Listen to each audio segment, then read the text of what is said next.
Good evening, everybody. Welcome to the conservation meeting for May 28th. I'd like to start this by letting everybody know this is being recorded, and there's nobody online, so I'd like to take attendance.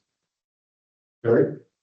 Terrence Moore, Leah Whiting, Carl Hummel, Peter Coffin. Sweet. Like Amanda Lewis. Isabella Genova, the agent. Okay. Couldn't wrap it up for the public. Does anybody have anything they'd like to discuss?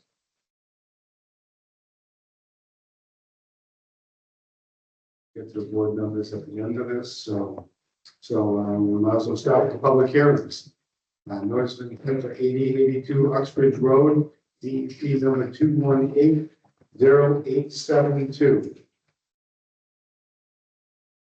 Construction of garage and yard improvements within 100 feet of the buffer zone for residential.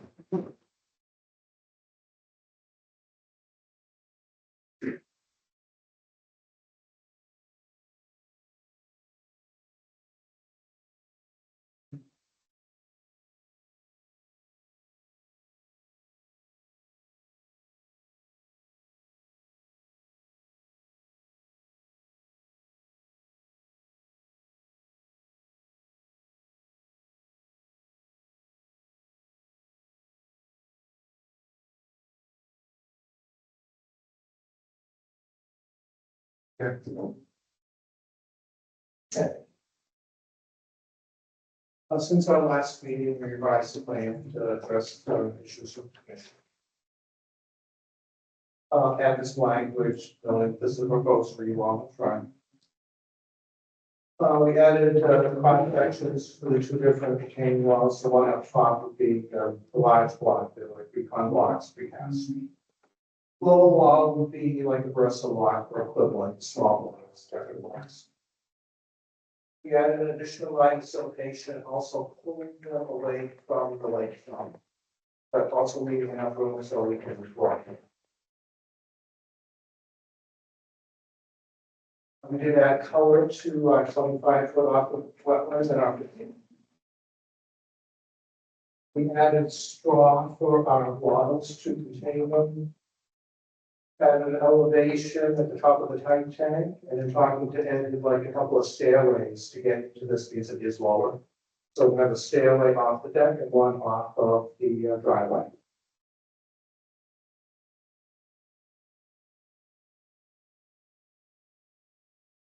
And then we did add the oak to be removed at some point.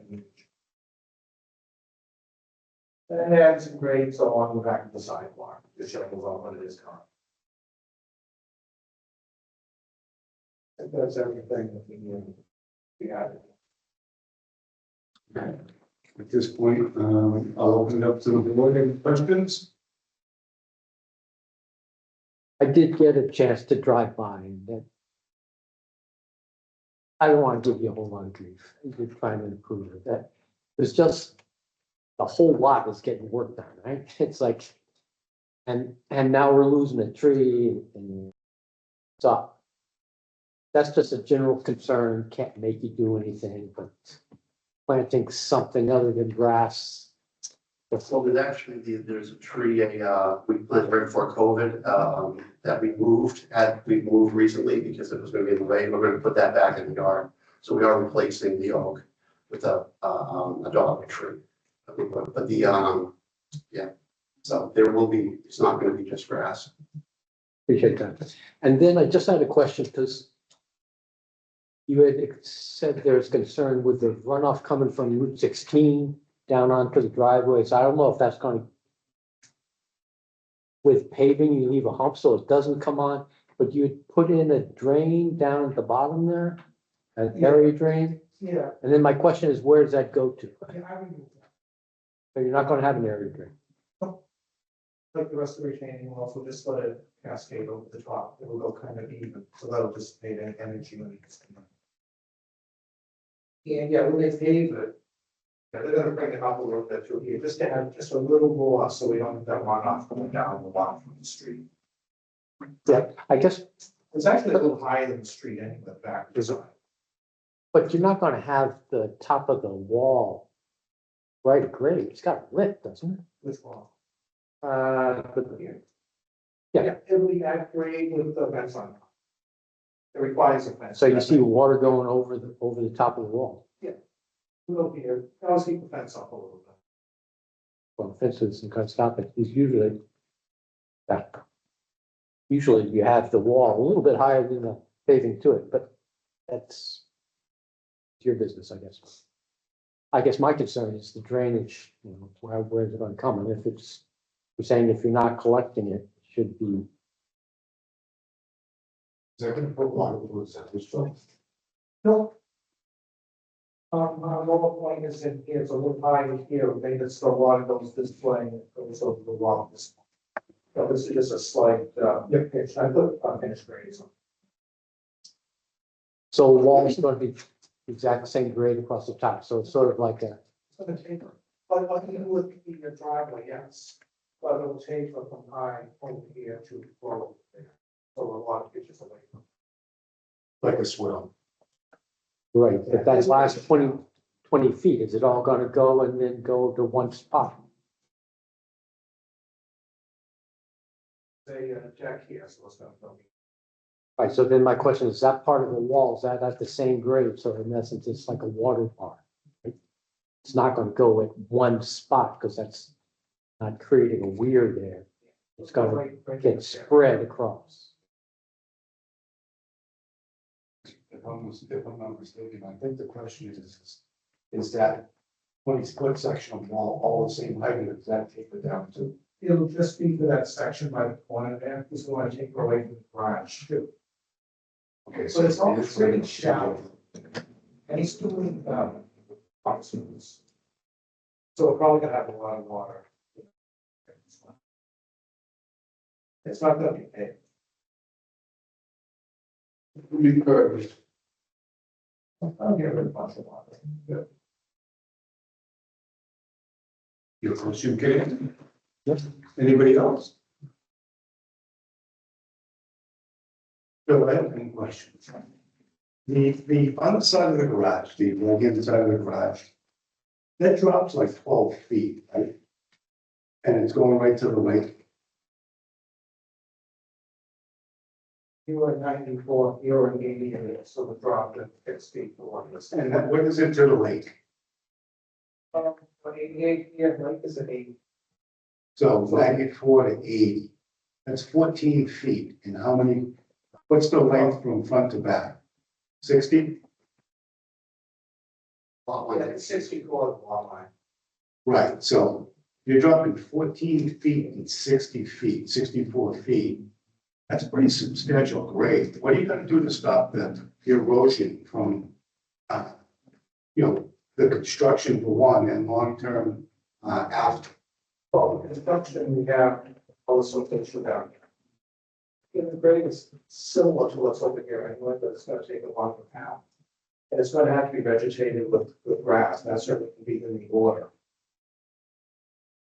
Adequate grass to hold up. Now, you're gonna be riding, bringing your boats and stuff down there, right? Not really, I mean, we used a quad, we just drag them out, and put them in the lower garage, like in the yard of the dock, so it's not a car or any kind of vehicle, it's strictly. Like a four-wheel, Right. yeah, so. Yeah, what would you say the grade on 14 feet over 64 feet is? Well, it's not quite that. 10%? It's really flat here. 20% is 5 to 1. So 20% grade, I mean, trying to pull the boat out with an ATV, you're gonna be digging that ground. I would assume that it's gonna take some effort. I mean, I don't, when I say pull it out with the ATV, there's a lot of winching involved, and there's not a lot of driving. I use the ATV as a kind of anchor and winch, that's what I've done, or, a tree or something, and then usually mostly winch bar. I use the ATV to take it from the water to the flat area, and then I usually just use the winch from there, because I don't want to chew up my own lawn, because I have the same problem right now. So, to avoid chewing up the lawn, I that's what I do, use the winch, or I just, get it to a point where I can, tie into something on the street or something. I use the anchor points of those metal barriers that they put in. Would you consider putting like a 3-inch minus there as like a road, a way to, one, slow down the water, and two, have a more substantial way of protecting runoff? I'm not sure what that is. What is that? Stone about this big. Oh, yeah, I mean, I'm fine. I was just gonna put grass in, but it's really really not visible. So if it's something that's better used to use stone or something, I don't. The only reason I wanted to have some level of access is in case I need to bring like a mini machine down there or something to do maintenance or whatever, that, it's nice to be able to get something. So if that would work fine, it's fine with me. I agree. I mean, having access Yeah. to that side to get you down to the lake is exactly what you want and what you need. No, I'd be fine with some.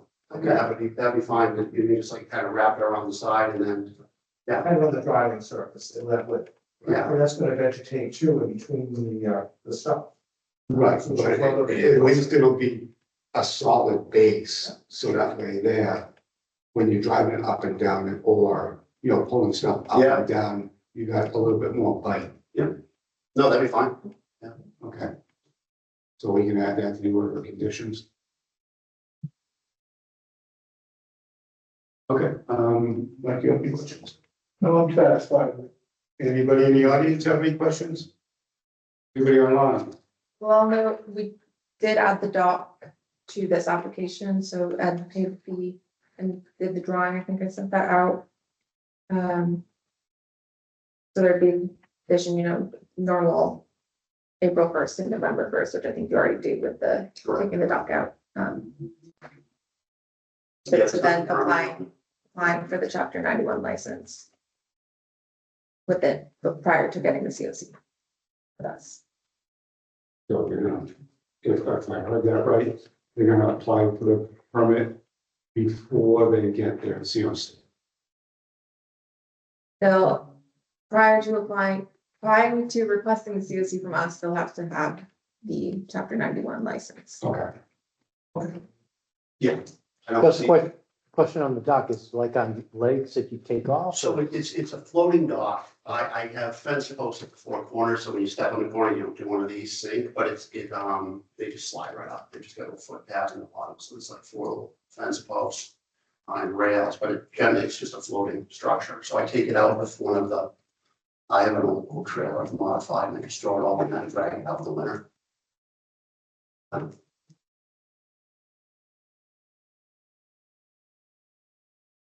Chairman, I make a motion to close the public hearing for Haley and 82 up to road. Number 218-0872. Okay. Motion's been made and seconded. All those in favor? Aye. Motion passes unanimously. Not yet, we've had 2 more motions, so Mr. Chairman, I move to waive the 50-foot no bill setback from the garage at 82 Uxbridge Road, DEP number 218-0872. second, Any discussion? yes, I will vote in favor of this because of legacy nature of the site on Lake Nipmuc, and he's got the driveway, he's got the building as much as he can outside of the zone, so there's only a small portion of it, which is under the circumstances, I feel it's advisable to allow the homeowner to move forward with this plan.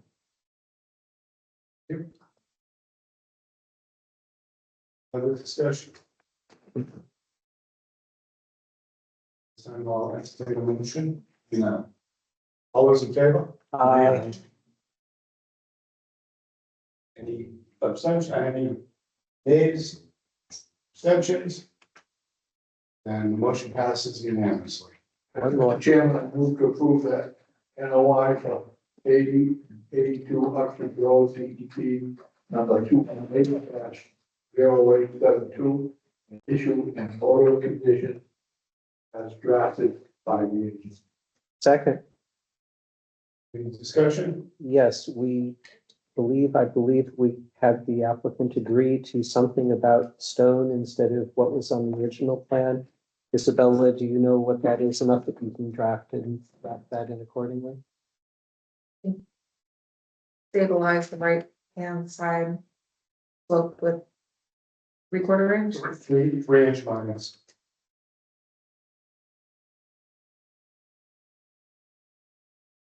Can even be two strips, right? Sort of like a, I think.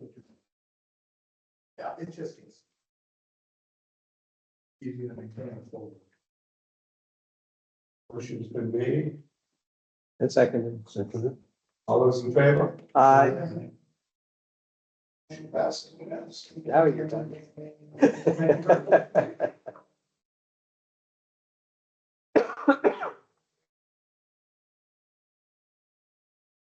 this point, we talk about the wetland bylaw protection regulations. No, we're gonna wait till 8. Number 5, number 6. For determination 18 Dudley Road. Windy number 26003. It's a review of the vote that we took. Yeah, voted, last week, 2 weeks ago, we approved a request for determination with the positive 2B and negative 3, so that's the stating that the boundaries of the wetland area were not delineated, and then the negative 3 that the work within the buffer zone is likely not to have an impact, and therefore do not require a notice of intent. But then, after the vote was taken and passed, the applicant was told he needed to come back with an NOI, so I didn't want to issue the permit if you truly want an NOI, but I didn't feel that the site needed it, and that wouldn't vote either. Discussion? The remedy? If you're comfortable with with issuing the permit as it was voted on, I'll do that. Unless you do want a notice of intent, and then I think we need a new public hearing. And you will need to make a new vote stating that you want a notice of intent. But you're saying that the vote that we took, which was a positive 2B, but the negative 3 means does not require the filing of notice of intent. Right, so you can do there's different check boxes on the RDA, so the positive 2B states that we didn't approve a wetland delineation, and that protects us for the next 3 years, stating that we didn't go out there and look at something and approve, or we didn't approve the delineation that was on the site plan from the early 2000s when the house was constructed. So the 2B said there are wetlands there, but we're not confirming or denying the delineation, and then the negative 3 says that the work was in the buffer zone and didn't find it to have impacts to wetlands and did not need a notice of intent. I'm comfortable with our decision. I'm okay without a notice of intent. The only thing would be if the neighbors. So, next to the neighbors there, right? So, And I'll condition the erosion controls with the pre-construction, we've done that before for RDAs. When we were reviewing the bylaw last year, we explicitly decided that we would not require other notifications for RDAs.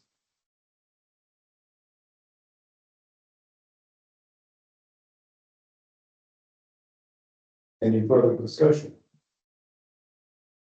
So at this point, the question is, do we approve the RDA or are we looking for a notice of intent? We already approved the RDA, Right.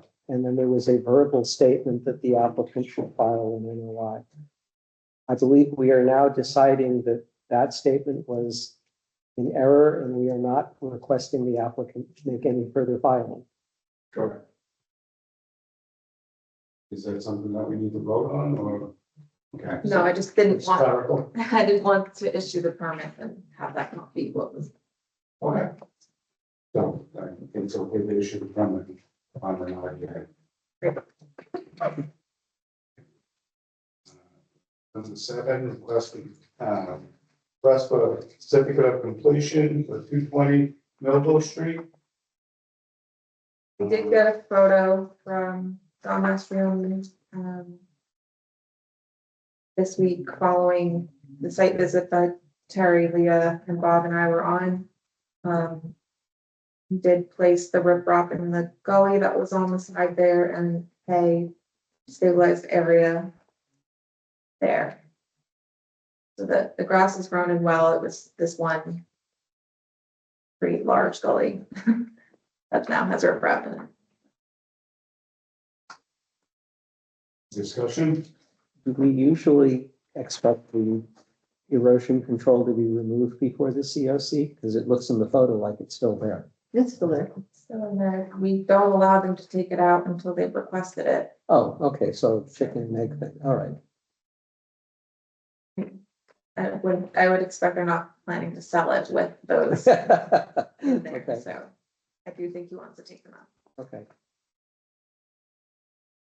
They're the biodegradable bottles Okay, as well, so he doesn't still not. I'll entertain a motion to accept the COC.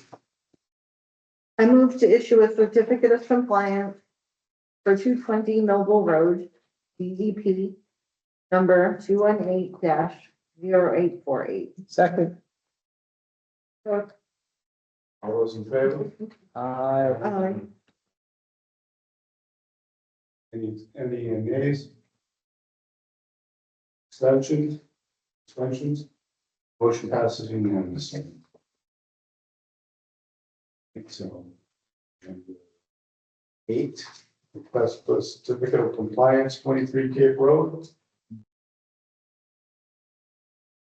Do the COC for the order of conditions for 23 Cape Road, P number 218-038, issued July 13th. Service. Noise issue 127. Like something.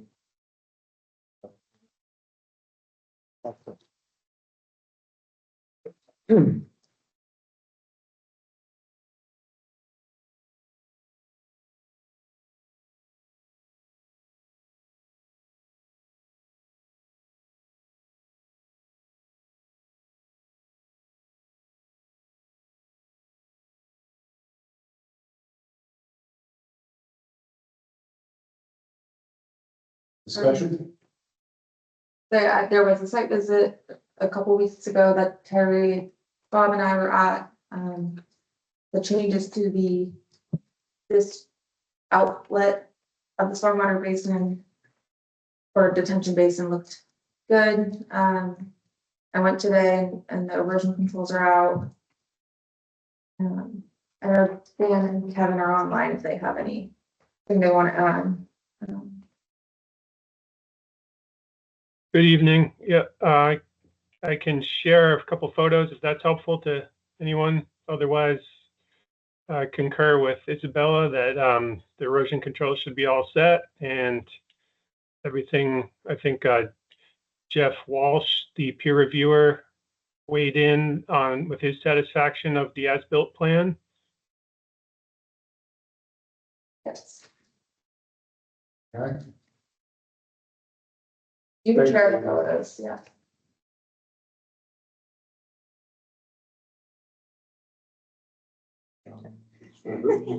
It's a setting. Do you want to share the photos? Sure. I think it would take some time to figure it out. All right, so there's, you can see all the new riprap, and there's a catch basin right in the lower part and a concrete weir right here. And I'll just show a couple other angles. So that's a look at the catch basin. So the water, there's this weir right here, and any water that overtops that comes in and goes into the catch basin.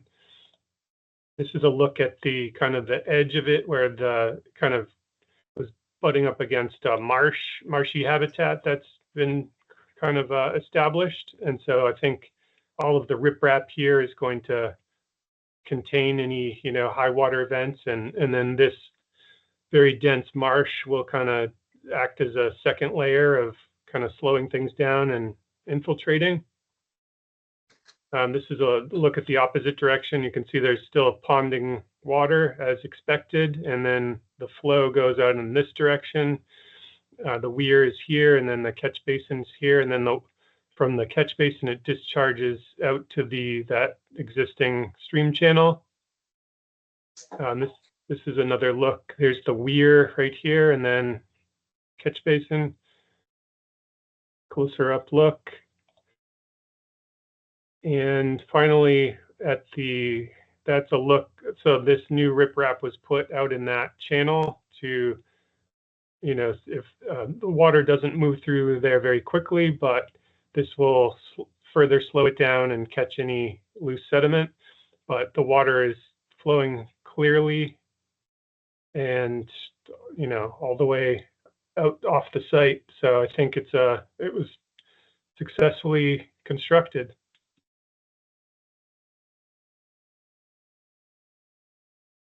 Thank you, Dan. Any further questions? Who's awaiting final payment? That one from Blue Water. Was that a question? Yeah, we are waiting the last peer review payment. The staff at Blue Water said it was going to go out in FedEx today or Monday. So I would suggest making the COC conditional on that final check. I don't feel that we need to come back to a meeting, but I do want to make sure we get that before closing everything. I would make that conditional on the EO, not the COC. Could you explain what the update was to the maintenance, the maintenance document? The O&M plan was Yeah. updated to address that the discharge outlet is different. That structure that got put in with the weir and the grate, and dropping into that old stream bed. So I think there's a inspection log in there, and then all of the O&M names of the people who are responsible for inspections and those sorts of things were updated, so that we know who to contact if we want logs or those sorts of things.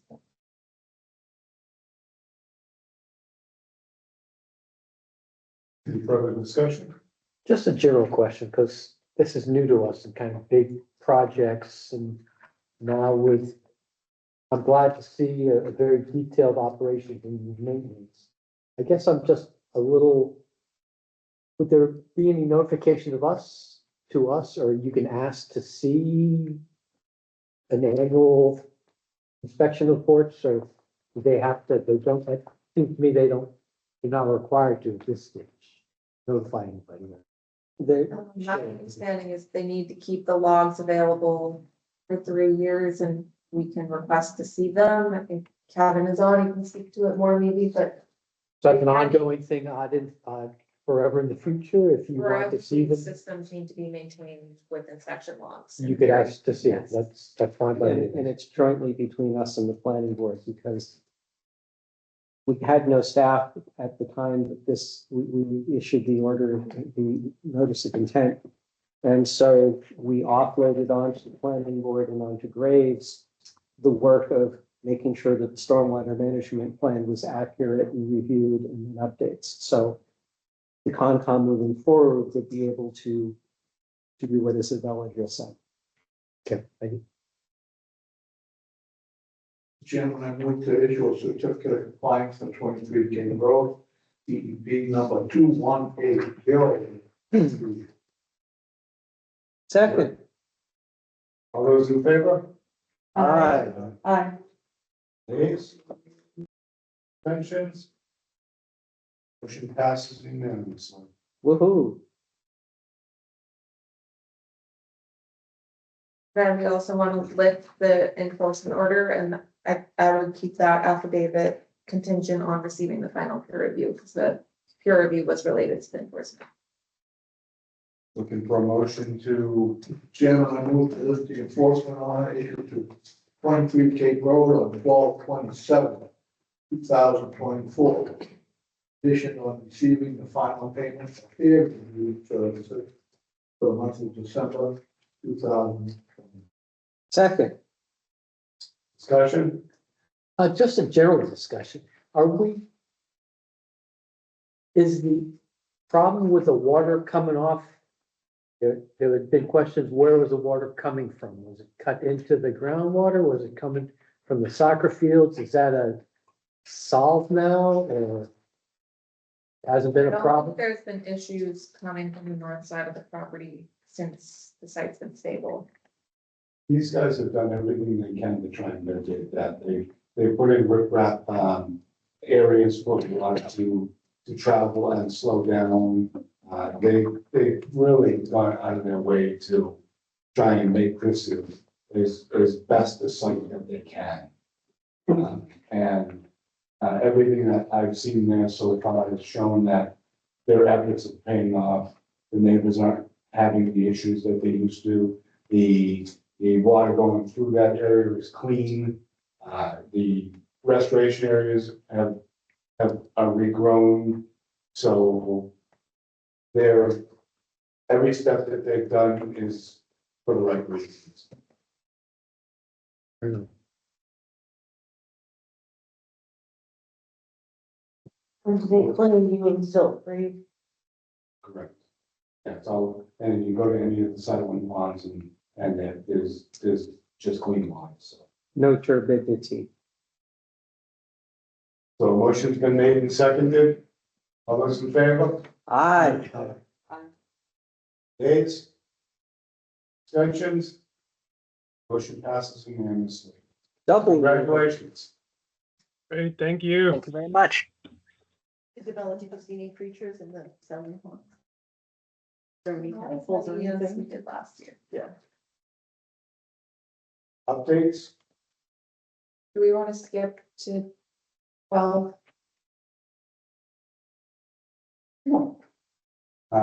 Items not reasonably anticipated 48 hours in advance of the meeting. 8 Sandra Circle, there was some tree cutting that was going on. Apparently we got a phone call, questioning whether or not it was too close to the wetlands. And we went out there and took a look at it, and indeed there was tree cutting going on, and they're within the 25-foot buffer zone of no disturb. So we asked the applicant or homeowner to come in and explain what the intention is and figure out a path forward.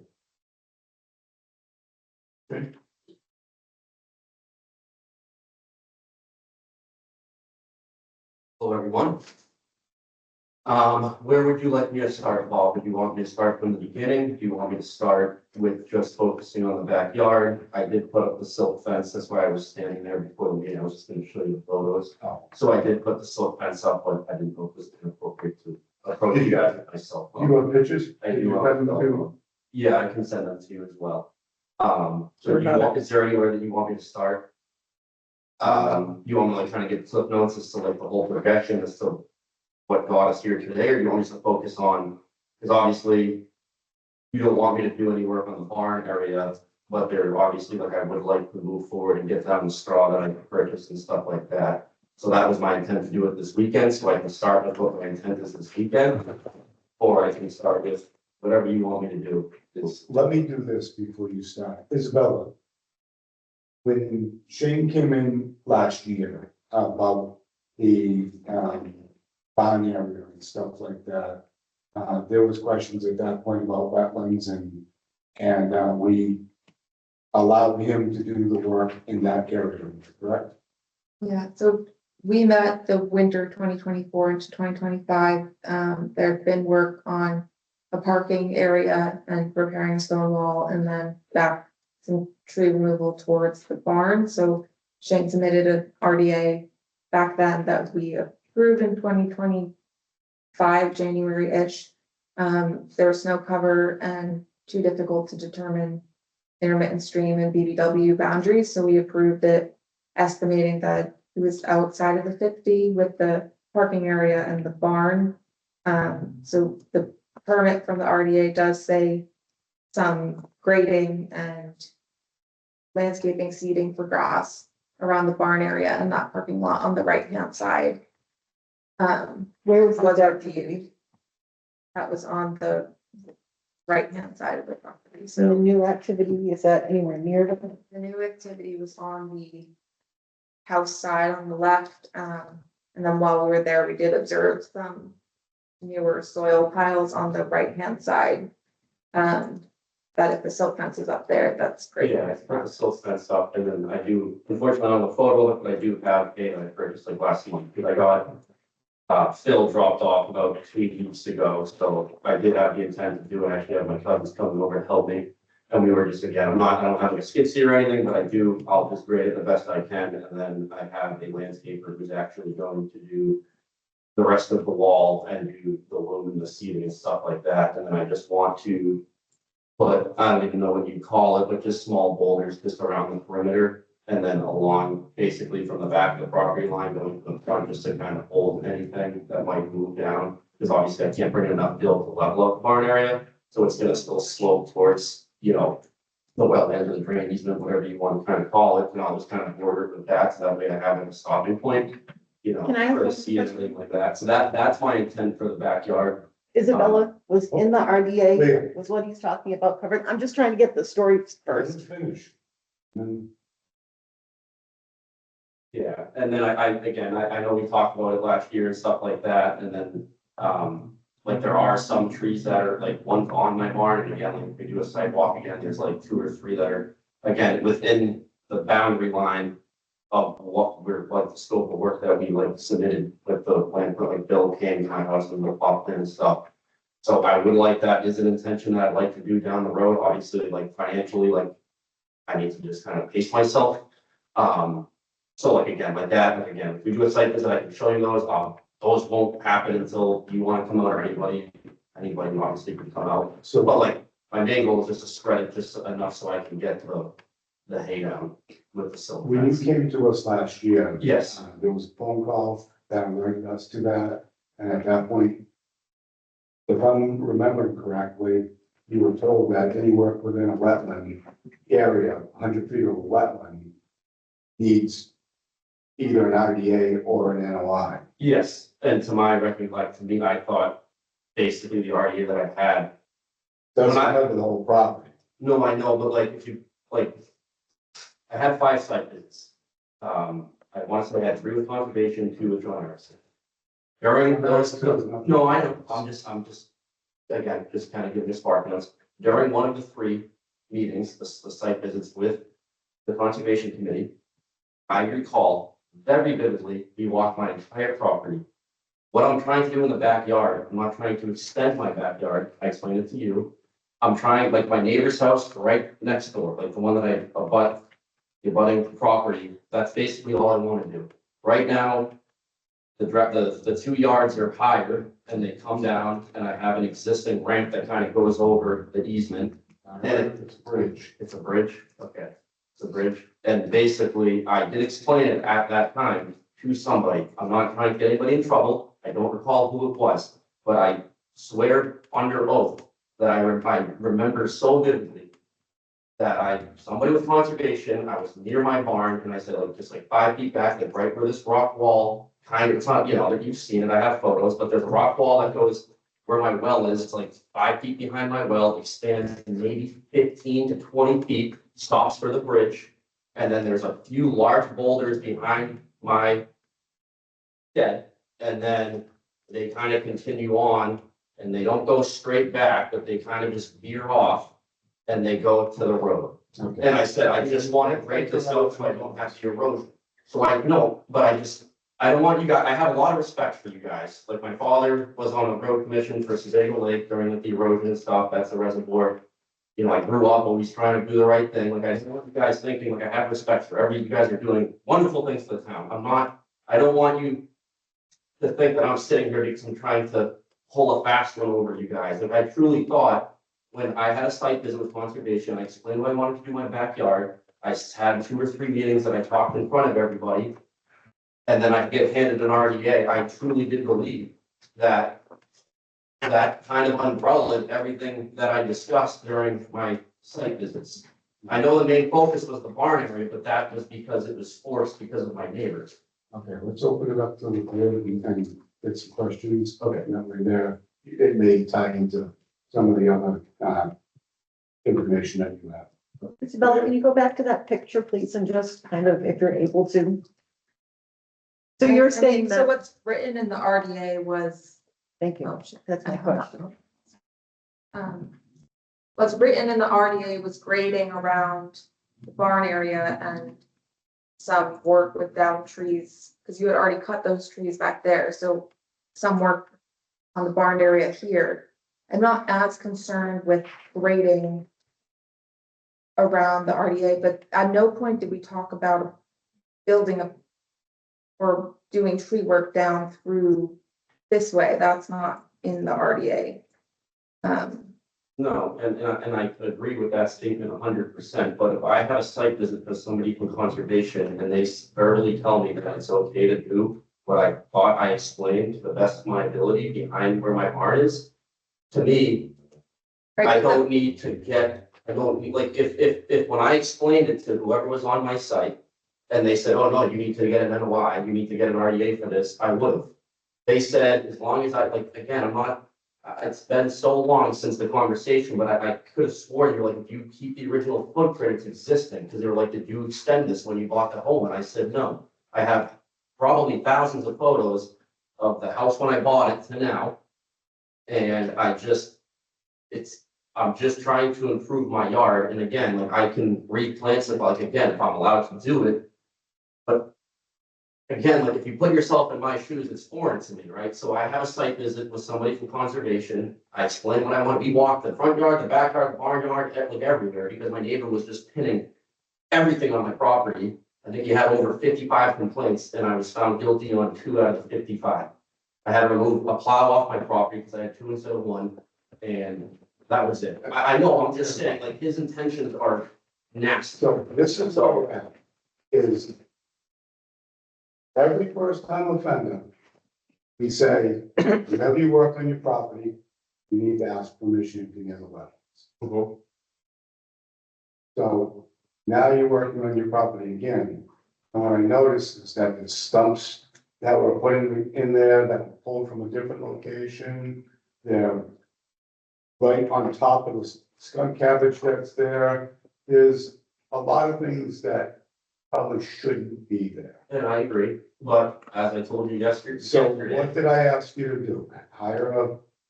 I talked to Benny, I paid Bill today. I'm So, on the schedule for the wetland and whatever you want to call it, Delineation. delineation, thank you. But like I told you yesterday, I haven't removed any stumps since last year, okay? No, I can get it, that's- so the stumps were existing when you guys came up with the site visit, okay? That is the truth. I have not removed, a lot of stuff came up, family stuff. Want to have a private meeting, that's totally fine. I'm not gonna say it on the record and air out my personal stuff, but I'd be more than happy to explain it to any of you. It delayed everything. And again, this was my first step moving forward. But again, you did explain to me, or somebody did, or all of you did, that yes, if I was gonna do something outside of the scope of work that we discussed, I would have to get permission.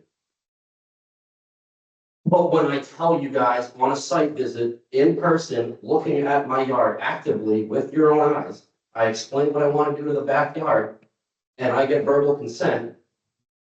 To me, that's within the scope of work. trust but verify. I don't remember. Trust but verify. Everything is, if it's in writing, then you have all the proof in the world. If it's, you don't know who said it. I know, but then you don't know who said it. So. I know, but at the same time, it's a Can you little describe different it? because I emailed you guys to see if I had wetlands prior to buying the home. And you guys told me no. Okay? And then I brought that up. And you guys said it's the wrong information. And I had that in writing. That's why you guys came after the first time and you were like, do you know how to read the bylaws? And I said, the bylaws for what? This is what happened last year. I said, I don't have wetlands on my property. I emailed you. I think you have the email on file.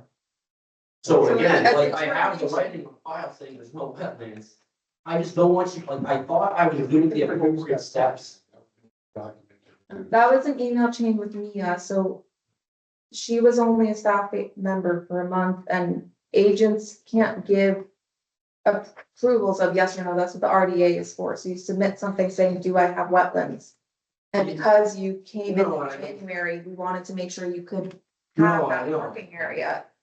And that's why we approved it without making you get a delineation, is because you appeared to be about 50 feet away. What we showed up yesterday for, you cut additional 9 trees on the other side of the property, which is not what we reviewed in the permit application you wrote. You did not say you were gonna take 9 trees down in that permit application. You talked about parking space, the storage area, and the barn. They're all on the left side or the right side of the property. Now you're working in the left side, so that's a very different scope of work than what was put into the permit. When we walked on the site, you talked about future ideas, and we talked about what you were gonna put in the RDA at that time in January versus what your future plans were.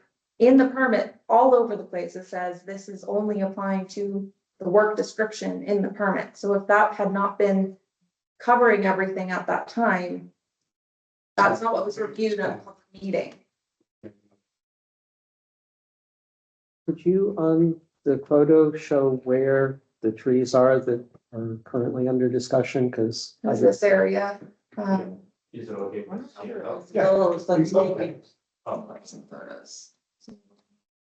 Here is when we came to the site yesterday, so about 9 had already been cut down. There were 4 or 5 more here marked to come down. And those were directly in. Yeah, did the tree company say anything about wetlands or anything? No. Who's the tree company that you used? Say it one more time. Okay. Yeah, they should have been able to recognize that those were wetlands. Very, very. I'm not putting anything from, but I would have to agree, if I hire a company to come out.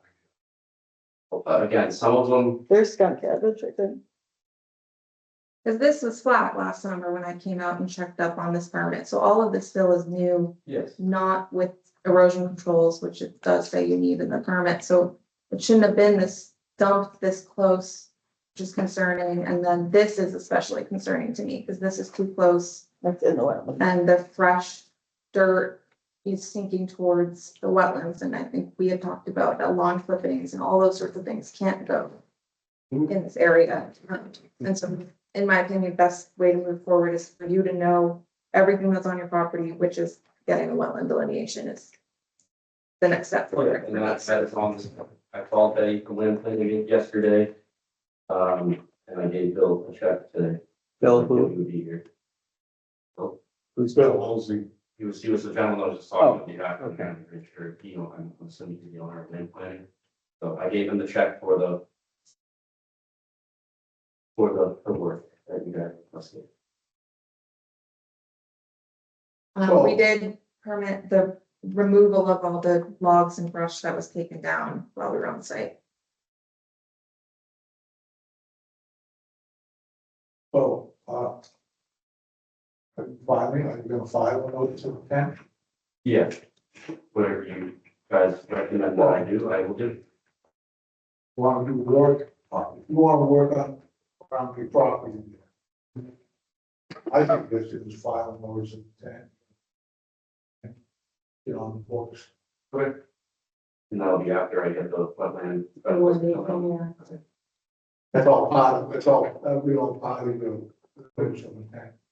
File a notice of intent. That way that Bill can work with you about your stone walls that you want to put in, about your gradings and the avenues that work best in order to get that accomplished. Okay. What about those piles of dirt? You're not gonna spread those out, right? You're gonna leave them right where they are. The ones that pile of dirt, those are intended to go in the back of the barn area. So that's what I was, so there's a silk fence in place. Going around my entire property on both sides, the outside, the barn side, and then I didn't go across the road because the grade, there's like a whole like wall that was built when they built the neighborhood, but I did a whole U, basically. That just goes around. Everything, so that way it just all goes, and I stayed it all straight away, so I can show you the photos are all, you guys when I leave tonight, so obviously my goal is to improve my yard. I'll make it worse, so yes, I would like to be able to spread the bloom in the backyard, not bloom, I guess it's fill or between fill, it's maybe it's a blue fill mix. And I that don't way I think it can at works. least spread my, I think we should wait for the wetlands delineation before you do any other work in this yard. this is gonna be my suggestion. Maybe the board has another different one, but my suggestion is in order to avoid an enforcement order, or a cease and desist, a friendly stop work before the delineation would probably be a good suggestion. That way there, the neighbors don't have to call, you don't have to answer questions, and therefore, since the silt fence is in, the wetlands are better protected than they ever have been. Get your information, come back to us, and then therefore, as soon as all of these questions have been answered, you'll be able to proceed. It'll only be probably end of July by then, and you'll still have plenty of summer to do all your work. So the RDA is basically just irrelevant, so it's kind It's a of, whole different part of the job. so I can't do any work within the RDA, just to be clear. You can do work where the RDA says you can do work. You can't do work where you just do working. One ties into the other at this point. Like I said, I just wanna. Like I emptied the, I have a user, I have a disposal of a dump trailer, so I emptied it today. Like I said, if I could remove the stumps that are there, like again, my goal is to clean it up. So again, There's some right in the lab. Yeah, if you're in the wetland already, you're gonna be damaging, you're gonna do more damage by working in the wetlands. I should be removed. Following the notice of intent, have all that work. The sooner you get the notice of intent into us, the sooner we'll see it and try to get you going. So no work, no work.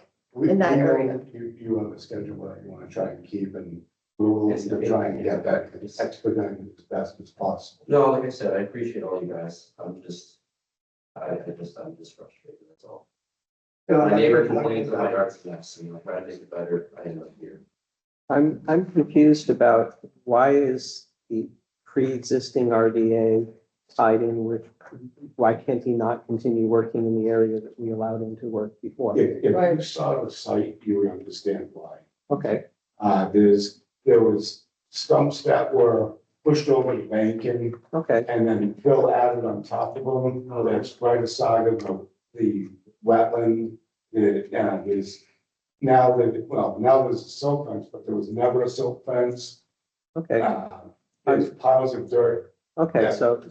so in that case, then I believe that we should have an EO enforcement order that specifically supersedes the previous RDA and has something in writing. Don't have any timetables since he's going to be working as quickly as he can, but it should explicitly say that what he's already done, should identify that he's got siltation fences up now, and that we're expecting an NOI, and that there should not be any further work unless you think more stabilization needs to be done. Is that a motion? Well, I'm just disagreeing with the chair. The chair said he didn't want an EO. I'm taking the opposing view. I think that an EO would be useful in this point, specifically to say that we're superseding the previous RDA. Discussion. Based on your plans of time, then yes, I would agree. Okay, I'll make a motion that we do an enforcement order to make sure that this site remains the way it is. And so we get the wetlands delineation. This doesn't mean you can't do anything that we already didn't. This is just a piece of paper that specifies so that we don't have any verbal misunderstandings in the future. It's not punitive, it's just called an EO because that's the document that we. Enforcement order. But you are saying you don't want him to spread any of the piles he's got there, right? You don't want him cleaning the stumps. This is what I heard Bob saying, that he doesn't want any more work done on the site. I mean, I would recommend having the wetland scientist advise the best way to take the mulch and stumps that are on the wetland border out. And have you be advised by them, because some of the, at least the. I don't know what exactly it was, lawn clippings or, Can we have the wetland scientist come back with him? And I mean, I'm. I believe all of them be taken care of, file some notice of intent with all the plans. But my point was, I'm not for enforcement on it. I think you should get a notice of intent on file, and you got Mr. Housing there to, as your engineer. Let's go into the plot plan originally. But the EO would be for having nothing occur until he gets the delineation. I have one question. It's been nagging me. He'll get the plot plan for you. He's usually really good about marking wetlands. And he didn't tell you there was wetlands on that property? Is he a PDF of us? Yes. But I also wasn't present when he was there, like he came during like. No, it would be on your plot plan. It would it show- doesn't need to be on a plot plan, no. And it's foreign to me, like you can ask me this question, but like, again, I'm not trying to be as driven or thinking this, I'm just frustrated because like now the RDA is just completely moot at this point, so now I gotta file everything again. It took 8 months. RDA took 2 months from when you filed in November, or we met in November and you had your permit by January. 8 months. That might have been, that was separate though with zoning and stuff. With the RDA, we got it to you in January. That's why that process went much quicker. Okay, you have your marching orders, there's a discussion about an EO, and then, so I want to get, it's 8 o'clock, we have another meeting, so I want to, where does the board stand? Does it want an EO, does it not? Are we waiting for wetlands delineations and a plot plan, or? I move that we issue an enforcement order that says that supersedes, the previous RDA is superseded, that no work should be done until an NOI is filed. I second. And my discussion on that is, I think it's important that we not get in a situation where the NOI doesn't get filed for a couple months before family events happen in your life. I don't think Oh, we can't predict the future, and I'm just making sure that, So motion's been made, seconded. All those in favor? Aye. Nays? Nay. Abstentions? Motion passes with 1 nay. So. Get Bill on that, see how fast he can get all that information back to us. and let him, Get going as quick as we can. and let him know to talk to Isabella and you'll get it, the three of you will get a copy of the enforcement order, which basically says what we just said. And he'll be able to give you further advice.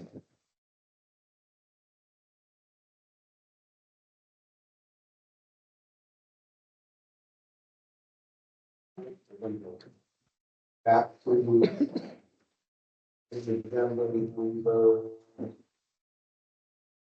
Should be 5 if we're talking about the what bylaws. Number 5 is Fields and Thomas on. Yeah. You are. Good evening. Good evening, how are you tonight?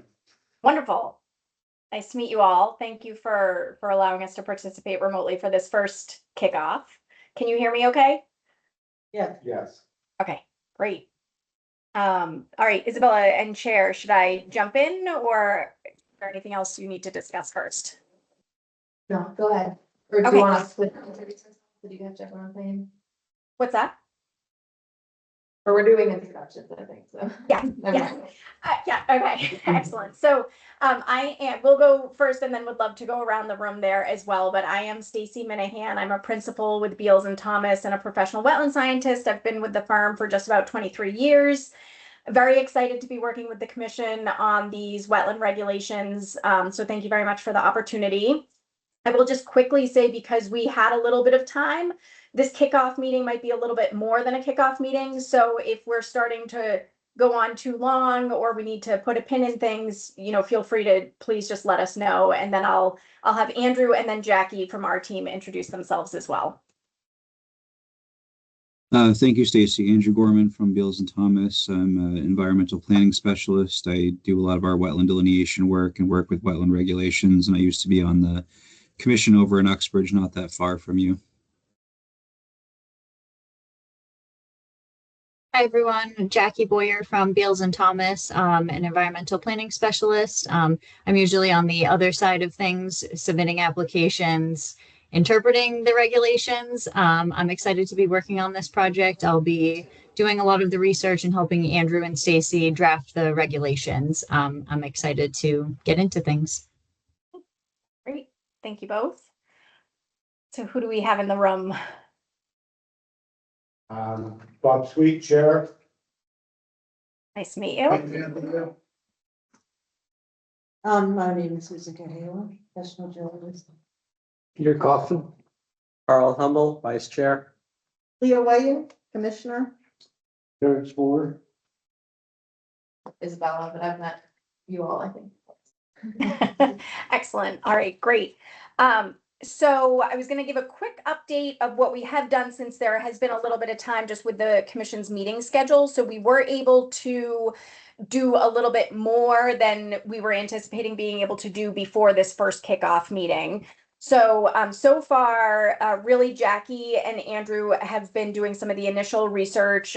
We all three of us have reviewed the wetlands bylaw, obviously, and the current regulations, which are pretty sparse, just filing fees.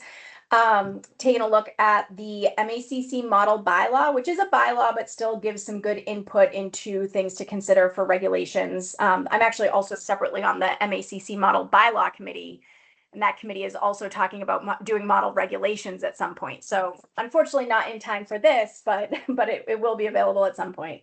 And then we also looked at MACC's state list of bylaw and regulations by town and began to look at towns with regulations that were similar to in content to what Mendon was looking for. Isabella had provided us with that very detailed table of contents or outline that the commission had come up with before. And we took a look at the 2020 census data to identify comparable adjacent towns to reference in establishing the filing fees. And later on in the agenda, Jackie is going to run through some of what we found for those filing fees. So that's what we've been up to. During the course of that work, we have identified things that we would love to hear more from the commission about what you're all contemplating, what your goals are. You clearly had put a lot of thought into that outline. There are some topics there that we don't want to assume we know what you're thinking. So we want to understand, are you looking for us on certain topics to be researching and providing our suggestions, or are there some topics where you already have a sense of what you might want to do or what direction you might want to go in? So that's the long list in item number 4 of the agenda that hopefully you have received that we would like to talk through. But before we do that, I did want to pause and just see if there was anything general or broad that the commission would like to talk about, or if there's a different direction that you would prefer for this kickoff meeting. Discussion. It's good. I think the outline is good, if we can follow that. If anyone else agrees. Okay. Great. Yeah, we've all put a lot of work into it and it looks great. Yeah. Okay. Excellent. And if you see me looking down with my readers on, it's because I have printed out a small version of it where I have some notes of things that I want to make sure I hit on. Andrew and Jackie definitely jump in, interrupt, same obviously for the commissioners and Isabella as well. But the first topic we have is jurisdictional clarifications. And there were 2 items we wanted to talk about. The first was isolated wetlands. And so the isolated wetlands, the only question I think we really have is some towns will have a minimum square footage for an isolated wetland. This is actually something that we talked about in our last MACC model bylaw committee and are thinking about doing, because you can get some pretty small areas that have hydrology and have plants, but are, 1,000 square feet or less. So just wanted to get the commission's thoughts on isolated wetlands. What are you looking for as far as that goes? Because it sounds like that should be a maximum before it's considered something other than isolated. Well, isolated versus there's twofold. An isolated wetland becomes a bordering wetland if it's on a stream or a pond. An isolated wetland can also become an isolated land subject to flooding if it holds enough volume. So that's sort of the scenario that I think you're speaking to. But you can have quite large isolated vegetated wetlands. Sometimes they are also isolated land subject to flooding. Sometimes they're just isolated vegetated wetlands. So usually when there's a size criteria in a town bylaw, it will be a minimum size. Like it has to be this big in order to be considered jurisdictional. Okay, okay, I understand what you're saying now. That's what I was trying to understand is where you're going with it, but you're trying to get to whether or not it's considered jurisdiction. Is there anything below which the commission doesn't think an isolated wetland is worth protecting? We can certainly give you some of our thoughts on that. But if the commission is, prefers, nope, anything that has plants and hydrology, even if it's the size of my desk, that's a wetland, then we're not going to spend time looking into, well, what size minimum would be appropriate? So we wanted to talk through that first. I'd like to hear your thoughts on Beals and Thomas on what you think is appropriate. Sure. Do you want to jump in, Andrew, or do you want me to go first? Yeah, I'll just add some common numbers that we see out there. I'm thinking of Plymouth, Stacy, 500 square feet. 1,000 square feet is also pretty comparable. I'm wondering if the commission might benefit from some visuals of what that looks like in terms of like referencing the size of an average single family home up against what a 500 square foot wetland looks like versus a 1,000 square foot. I'm wondering if that's an easy exercise to do to give some visuals. Yeah, and actually, that's a great idea, Andrew. I'm just going to pull up Google Earth because we should be able to sort of highlight an area. So while I do that, and I would say oh, go ahead. Question? It's not a question, but it ties in with you're asking for our what we're looking for. My feeling is that we want Mendon to have regulations that are in line with what I call our peer communities. You've already looked and reviewed census data to identify comparable adjacent towns. I'm looking at what other towns in this area, part of central Massachusetts, are about our size and have about as rural a characteristic as ours. What I'm looking to do is to have at least as good regulations as our peer communities have. And if you think it advisable to suggest regulations that would allow us to model positive protections for other towns. Okay, we can certainly look into that. I don't know, Jack, if you know that off the top of your head. That might be a tall order with the state we're in, but we can certainly look into it and get back to you on what Uxbridge, Upton would be peer. Uxbridge doesn't have a bylaw. I know, Yeah. but it would be a peer community in terms of the rural nature and our size. Are going the other way, Milford, that's more of a city. It's not, I wouldn't consider that a peer community. Right. One So of the things that we're battling here is most of the desirable land is gone, so now there's a lot of rocks and swamps. So in order to try and facilitate building, but not let it just go unchecked, there's got to be a balance. yes. Okay.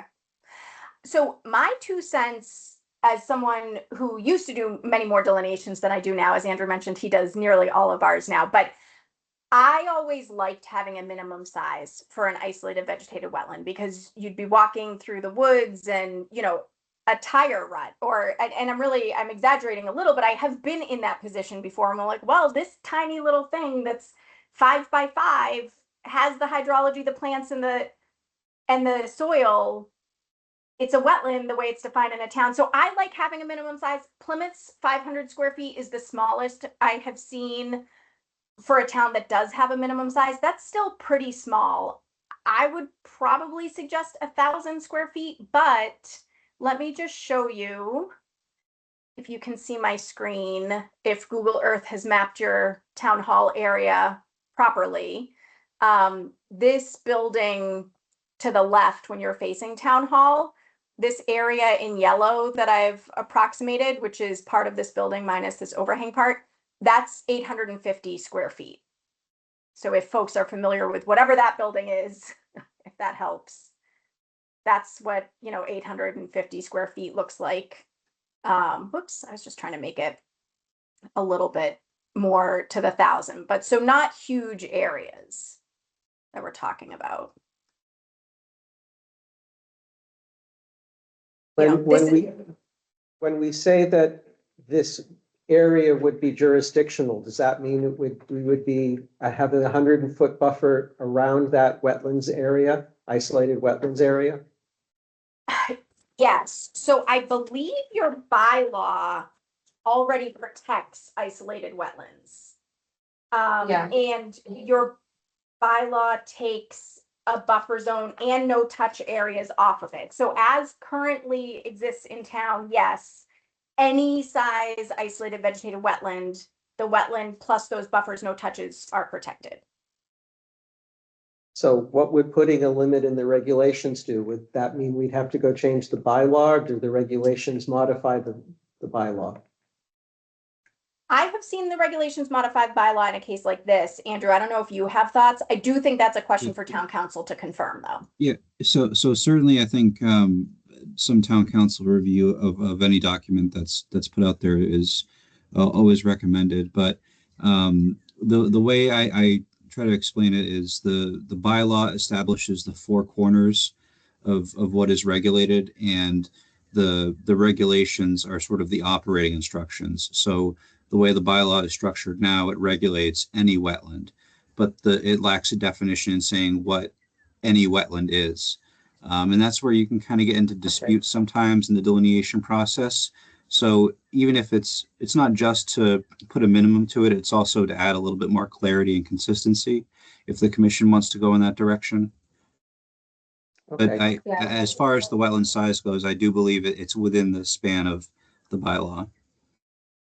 There have been prior permits that I've reviewed where the isolated wetland has been lost, even though your bylaw protects it, period. So having that definition wouldn't allow a wetland scientist or engineer to say, it's not protected by the state act and yours is vague.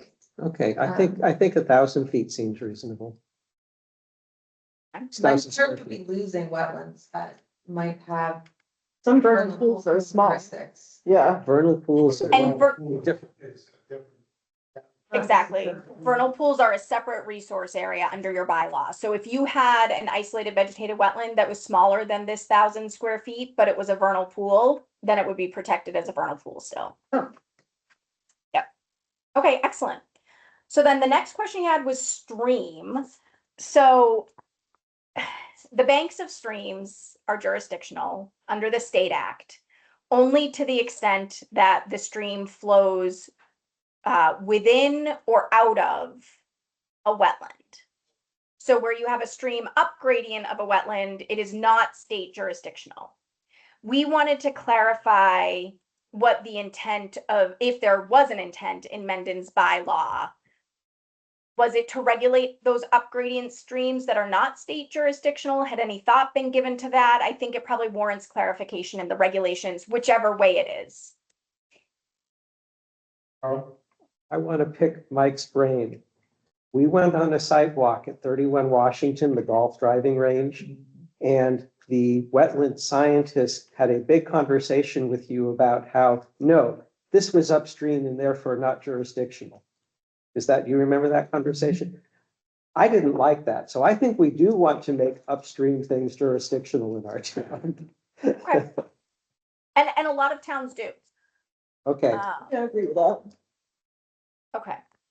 So the other nuance, and this is another thing we've been struggling with on the model bylaw committee with MACC, is there are situations where you'll have a stream that doesn't flow into anything. It is a channel in an upland area that is very minor. Maybe it's 20 feet long, 50 feet long. Maybe it conveys flow once in a great while. In a bylaw where any stream is regulated, including those up gradient, would we want to be including ones that are not actually connected in any manner to a wetland? Like they don't flow into a wetland? It gets a little bit complicated because then you start thinking about, well, how important is that stream? Do you use a watershed approach to figure out when something should be regulated and when it shouldn't be? But in terms of, would you want to be protecting channels that are visible in the field, could be very minor, but not actually connected to a wetland? What separates a drainage ditch from Yes. a meandering, I don't, it's not a stream or a river, it doesn't have a stop point or an end point. Ecological reasons. So what separates the two, in your classification of what you're trying to achieve there? So I would say drainage ditches typically, I don't want to misspeak, but I feel like they ultimately go somewhere through, but sometimes via a street conduit system or some piping system. But drainage ditches are another good question, and something I didn't put in here is also separately, let's put a pin in it, but stormwater facilities is another good one to clarify. But yes, so some towns, my town, regulates those drainage ditches along the sides of our roads as streams. Other towns do not. One of our planning board recommendations is for swales rather than, any kind of a drainage kind of, pipe drainage system. So Right. does that fall into that category at that point? Where if you're directing water in one place to go in one direction, is it a drainage ditch? Is it a swale? Is it a? So. These are great. These are great questions. You're getting into a, so I would say that leads into my other comment that I was thinking of regarding stormwater. So if you built a stormwater facility today, which would be one of those drainage ditches, right? It's being used to convey stormwater. It's being done in accordance with today's stormwater standards. The state does not consider that a resource area. And as long as it's maintained and utilized as such, it is not a resource area. Is that the approach? So I'm going to start off with a question in order to answer your question. Is that the approach that Mendon would like to take? That if something was constructed as a stormwater facility and used as a stormwater facility, it is not a resource area? Let me get a question, out of the board and. No, my answer to that is, if we have accepted a maintenance and operation plan, it's not jurisdictional to Concom wetland bylaw, it's jurisdictional to the P&O. So I would say, no, we don't need to double dip. But if they have, but think of North Avenue. They went and they made what they're calling a drainage ditch out of going downhill.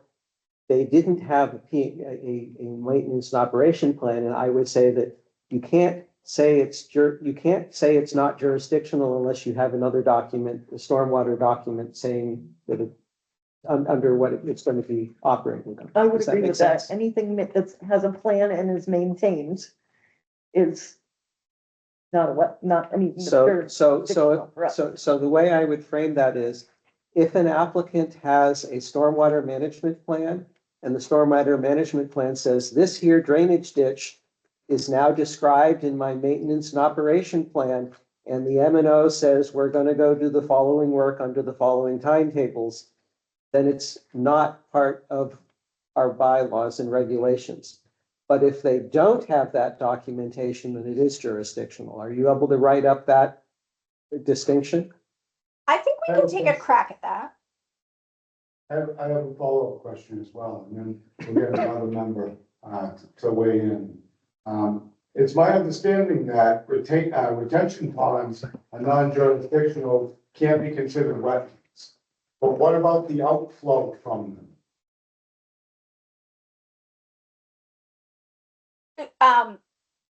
So you're asking where you have a detention basin that's not considered a wetland, what is the outflow from them considered? Because it could be like a stream.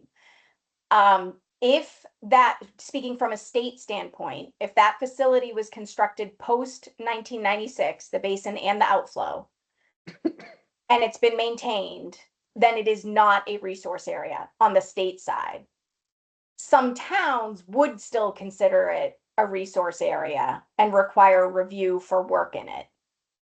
Before 1996, the state is silent on whether stormwater facilities that were constructed before 1996 are jurisdictional. And so that's a town by town decision on what they want to regulate. And so this is sort of what I was going to lead on with is, okay, I'm hearing, so if you have something today that's coming in, proposed, it has an O&M in place, it's not jurisdictional. What about facilities that are already existing at the time of the bylaw adoption, stormwater facilities? That's what I was gonna say. We definitely do have detention ponds that are now functioning as wetlands that I would not want to see someone go and mow without permitting, so I don't, yeah. Forgive me, I have to leave. Oh, that's right. There are three things I just wanted to point out. One is the issue of beaches is not on this list, and it has been a point of discussion from time to time on the commission. So beaches is one factor. Secondly, the issue of waivers. You use the term reasonable, and I'm not sure what the regulatory definition of reasonableness is. Some are feasibility. That's a tighter term, and I'm not suggesting that should be used, but it's measurable more than just reasonable. Lastly is the question of pre-existing non-conforming uses. Whether any of the wetlands regulatory systems in other towns deal with pre-existing non-conforming usage. We have one pre-existing non-conforming use provision by a memorandum of agreement with the Nipmuc folks. Whereas if you come in to do something for a dock or whatever the case may be, you may be liable to correcting a previous non-conforming use. So how we deal with pre-existing non-conforming uses is a topic I would like to see addressed. Okay. Got it. I've added those. I just want to clarify one thing on the waivers. I couldn't quite hear what you said instead of reasonable. What was the terminology that you were using? I mean, Feasible. some regulatory language is there's not a feasible alternative, which is a tighter word. Yep. Or Yes. concept than reasonable. Reasonable is sounds reasonable to me. Or practicable is one that we see too. And yeah, we can noodle that language around. It's a very hard one because oftentimes it comes down to cost and there's only so much that can be asked for during a commission proceeding. But yes, I agree. And that was sort of what we were getting into in terms of wanting to talk through the criteria for it. Some local towns, some local bylaws essentially have a zoning criteria, right? Like due to the unique shape, topography, and soil characteristics of the lot, there's not another alternative. That's like a variance level zoning criteria. Other towns have different criteria. So just while you're here, since you had brought it up, if there is specific criteria that you all are thinking about, you would want to see met for a waiver, we'd love to hear that. If not, we'll suggest some. Thank you. If I can follow up on that. Here's a specific example from earlier in this meeting before you came on. There is someone on Lake Nipmuc who wants to build a garage and is requesting a waiver from the 50-foot no build. What I'd like. Request though, because we don't do waivers. Right, but that's what I'm saying. I'd like to set up a process where whenever we deviate and allow work to happen within the 25-foot no disturb, whenever we deviate and allow building within the 50-foot, I feel it very strongly that, just as I did this evening, there should be an explicit statement that the commission agrees to for why we are granting them that particular waiver. I think that's very good practice. So in the waiver section, that should get rolled into something that ends up in the minutes. The Yeah. goal is, What I'm looking for personally It would be a is form, an to, additional to be able to defend the decision that one person said, well, you let this other person do it, why can't I? Yeah, exactly. We can certainly include language. I've seen language to that effect of, you know, a waiver upon the commission's finding that Yep. has been met. Okay. Great. so if we go back to Yep, where back we were to talking. streams and Stream beds. stormwater. So it sounds like at least some folks are leaning towards if it's an existing stormwater facility before the bylaw, you'd like them to have to come before you since some of them are functioning as wetlands. Unless it has an M and O. Unless it has, so, okay, so that'll be the key is if there's, and Right. is that O&M plan something that needs to be something that was approved by the commission or by the planning board or through a stormwater permit? Any of the above. Any of the above, okay. Approved by the planning board. Approved by you too, though. Planning board gets the first crack at stormwater management plans, and we tend to piggyback on whatever they're doing. Okay, But that was because before Isabella came on board, we really didn't have staff to review stormwater management plans, and we leveraged off the planning board. right, and that makes sense. I mean, there's no sense multiple folks, you know, reviewing details. Okay, so I think we have it for stormwater facilities. So I think going back to the question that we were talking about with drainage ditches, that'll be the same situation. The ditch leaving a basin, the ditch along a road, we'll treat them all the same. So then back to kind of the more natural, sometimes they're historically disturbed areas, but streams that are in the woods, say, or in a field that do not flow into a wetland. Is that something the commission would like to pick to regulate? How do you determine whether it's not a rut from a tractor? That's Well, holding and water.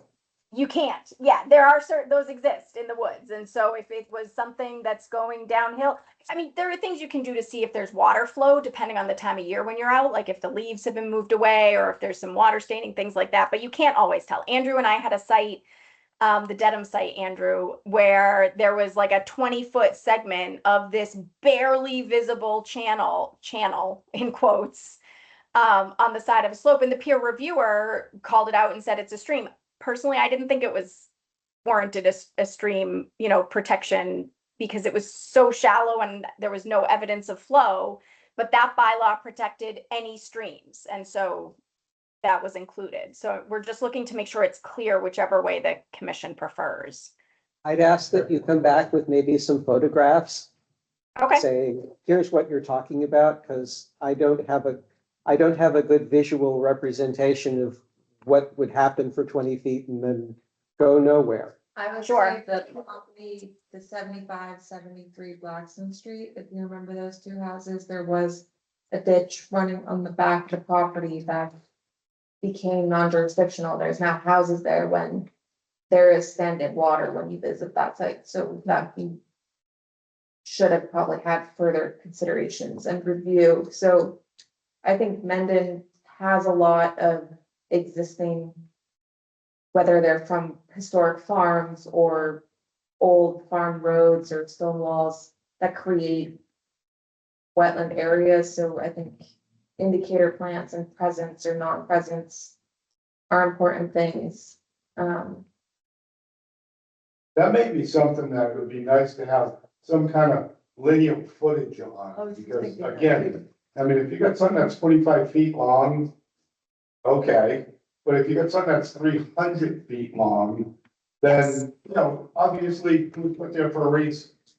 How long Well, is it would the site? depend whether there's a source area for the flow, so groundwater just reaching out and flowing over for a little while. It could be an ecological resource. You have to have like somebody qualified to look at it first. We do also have a lot of groundwater fed springs that pop out. Especially here in Mendon, yeah, it's on first aquifer. So, these are things to consider anyways, what maximum, minimum would be Yeah. considerable. Yeah, that's a very helpful conversation. We don't, on any of these topics, we don't need to reach final resolution, but just having your feedback on where you're thinking will help us draft and, give you something to react to. All right. Let's see. The next item, we're going into the performance standards. Now, I will say in our agenda outline, you'll see a lot of it is from the outline that you folks had. Not everything from that outline was copied over here because there were some things that we thought we had a pretty good sense of what you were looking for, but there were some things that we weren't necessarily clear. So for state resource areas, I just wanted to understand if you were wanting performance standards for just the state protected resource areas beyond what the Wetlands Protection Act does. So like BVW, bank, land underwater, all of those resource areas, do you think that the performance standards under the Wetlands Protection Act are sufficiently protective, or are you looking for us to suggest additional protections? I think they're sufficient. I think they're sufficient, but are we in the category of discussing priority habitat yet, or is this something different? Well, we can jump there. It's within this whole section of the agenda. So you had estimated habitat in the outline, but yeah, let's talk about estimated and priority habitat.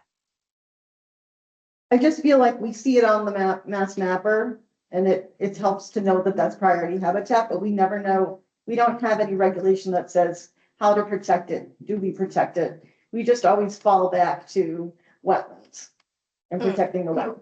Well, Yeah. we also fall back to this, before we issue an NOI, we require that they get input from the state, and we write the state's recommendations on habitat into our document. Right. Into our permit. Right, but it doesn't clearly say how to protect it. Okay, so you want something that explicitly says that state recommendations, state observations are written into our permitting process. Is that what you want? Yeah, I just want to see more of an importance Okay. given to it than So what we have right now. yeah, and Andrew, definitely jump in if you think I'm mischaracterizing, but from my perspective, so there's two different habitats, priority and estimated. If you're in priority habitat, in general, you have to file with the Natural Heritage Program, regardless of whether you're in wetlands jurisdiction or not. There are some exempt minor activities where you don't need to, but in general, if you're in priority habitat, you have to file. Your bylaw, I think I saw, protects estimated habitat. Estimated habitat does have a nexus with wetlands because it is wetlands specific habitat. And the law under the State Wetlands Protection Act is that natural heritage essentially weighs in, as the commissioner was saying we've reviewed this project and it meets the conditions to protect the estimated habitat. So essentially the commission is leveraging the state, expert biologists in that particular species, and they're saying it meets it or it doesn't meet it. I think that from my perspective, that process works pretty well because it is expert biologists at the state that are making those calls. I don't know that having something more, I guess the reason I had listed this on the agenda was I was wondering what it was that was wanted in the regulations. I think part of this is that we haven't had too many really good cases for priority habitat. We've had a few, but nothing that kind of has tested anything, So You didn't pay much attention to it until you got them. exactly. So that's one of my things is Yeah. I just want to make sure that wetlands are important, but also priority habitat is important. And it should be just as important as wetlands. And yeah. So at that point, your recommendation would be looked for, sought after, as far as whether or not more or less regulation should be proceeded. I Well, I think, think you want an emphasis that when there is priority habitat, we're probably more likely gonna look for mitigation or permanent boundary markers. Or those sort of Yes, thank you. factors that, So she's looking for language, you're looking for language that specifically speaks to identification. Yeah, or, Priority. permanent, Right, permanent demarcation or those sorts of. Okay. But that should would- be an expectation that we're gonna require those with or without NHSP also saying. the strongest way I can think of is that the regulation would say that we are going to follow the state biologist guideline unless we issue a waiver, at which point we explain why we're issuing the waiver. So, But you Well, can't not. I was gonna, yeah, you and I are saying the same thing.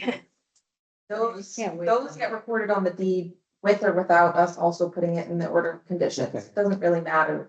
If they violate NISA, they're subject to enforcement from NISA. okay. Right, right. And so this actually does bring up a good point though, because I know we keep going back and forth between priority habitat and estimated. So let's stay on priority for a minute because that is not listed in your bylaw that I saw. Estimated habitat was specifically, which makes sense because that's the one that relates to wetlands plants. Priority habitat, if we were going to add it to the regulations and if we were going to add it in a way where you're requiring potentially something more than what the state experts are saying is needed to mitigate harm to that species and provide, because the requirement is to provide a net benefit to the species. It's not even net neutral. When the state reviews priority habitat, they're reviewing it for a net benefit to the species. I would just be interested in town council weighing in so that that's kind of justifiable if someone appeals it or tries to push back on it. does estimated that's what I'm saying, is estimated habitat is more, it's all tied into the wetlands. But Right. priority habitat doesn't necessarily have to have wetlands. Correct, but it's fully regulated by the Massachusetts Endangered Species Act. Yep, and I'm looking on Mass Mapper right now just to familiarize myself with where the priority and estimated habitats are in Mendon, and it looks like they both overlap with each other entirely for the town. Okay, I, they do tend to overlap, yes. That's Yeah, good yeah. then. Yep, and I think a large swath of it is associated with the Muddy Brook and Mill River wetland system. So if it's something that we want to focus on in those particular resource areas, the only thing is that would exclude an area to the south and then to the southwest of Nipmuc Pond, but we can certainly explore what that looks like. But a large swath of it does follow that riverine wetland system kind of from the northwest of town to the southeast. That should be classified as cold water fishery, right? I believe so. I don't have the map open right now, but that certainly can be checked. Yeah, Yeah. And so maybe, I mean, there is the wildlife habitat kind of section in general, and rare species occur outside of where they're mapped occasionally. So if it's something where there are records of rare species, it might be a lot for the commission to start saying like every property owner has to do a survey to see if there's rare species. That I have never seen in a bylaw, but we could try and think about what we could include on both the priority and the estimated side under the wildlife habitat portion. And maybe with a focus on the exempt activities, Andrew, like the things that natural heritage isn't reviewing. Mhm. And That may be then, an avenue. Yep. yeah, and then we could see about putting in language about, additional focus or review will occur for wildlife habitat considerations and maybe more mitigation. Yeah. that sounds Okay. good. All right, we'll give that some thought and try and propose some language. For local resource area performance standards, there are three things we wanted to talk about. Vernal pools. I have to read my notes for this one. So vernal pools, I just want to confirm the way it's written in the bylaw, which I think is a good way, is you have the vernal pool water, and then you have 100 feet out from the pool, and that entire area is the resource area. And then from that, you have a 100-foot buffer zone. And within that, your 25-foot and your 50-foot zones. That's the commission's intent, is that right? Yes. Okay, perfect. That's, I think that's I think that's a change we made this past year with the new bylaw, that Yeah. we were protecting the resource area Yes, 100%. perfect. And I did see that in the vernal pool part, there are disqualifying kind of existing conditions, right? Like not lawn area, etc. That's not going to be a vernal pool within that 100 feet. I think that makes sense. There was some discussion in the outline about whether there should be a larger no touch from vernal pool. So you have the pool and then the 100 feet. And then from that 100 feet, you have the 25-foot no touch and the 50-foot no build. I do see a lot of towns that make those larger for vernal pools. I think something that could be interesting to think about is how to look at it in terms of habitat connectivity. So trying to focus people that are developing in those areas proximate to the overall vernal pool boundary to like think about maintaining the connectivity. But just wanted to get thoughts. My personal feeling on that is we need 1.38 acres of land to build a house on. And if you take a vernal pool on a piece of property and you take 100 feet on each side of that, where you can't do anything right now, and then you add another 100 feet on that, that's 400 feet across that somebody cannot use their property. That's Yeah, a it could be big very area in somebody's yard. I mean, at that point, is it even worth building a house in an area near a vernal pool? Well, it becomes an issue whether it's a buildable lot now. Right. And that's a regulatory taking. Yeah, you're talking And an acre. So that's my concern with that is if we make this too big, we're really snob zoning where people can build. Mm-hmm. Yep. I'm gonna have to disagree with you on that. I think, we should really, if Mendon is a very rural place, we have a lot of natural resources. If we don't protect them now, people are just gonna build everywhere. Protecting them is one thing, but making it so people can't build is a different thing. Would the commission be open to, Is that 2 acres? what's that? Isn't it zoning or 2 acres or not? I don't know. 60,000 square feet. Oh, Oh, Above. just under 2 acres. I know, it has to be 60,000 square feet of upland, so this wouldn't be upland Hmm. in new lots that are created. So if you're taking out 400 feet, that's almost an acre. Right. That's Encompass up. Is that it? So the vernal pool and its 100-foot resource area would be a wetland that you then, Can't count towards your upland, um, but you're 100 feet beyond that, would be buffer zone, just like other wetlands. so you could count that. Right. Buildable.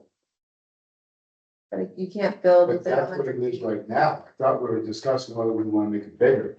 Now in the Well, bylaws. we were but talking about if we wanted to make the no touch zones bigger within that 100-foot buffer zone. Had been a comment from the commission in the outline from when you were first contemplating this, I think, about whether the no touch should be made larger to vernal pools than to other resource areas. Right back to that same conversation is if it's no touch, then it's no touch, which means that you're really eating into somebody's ability.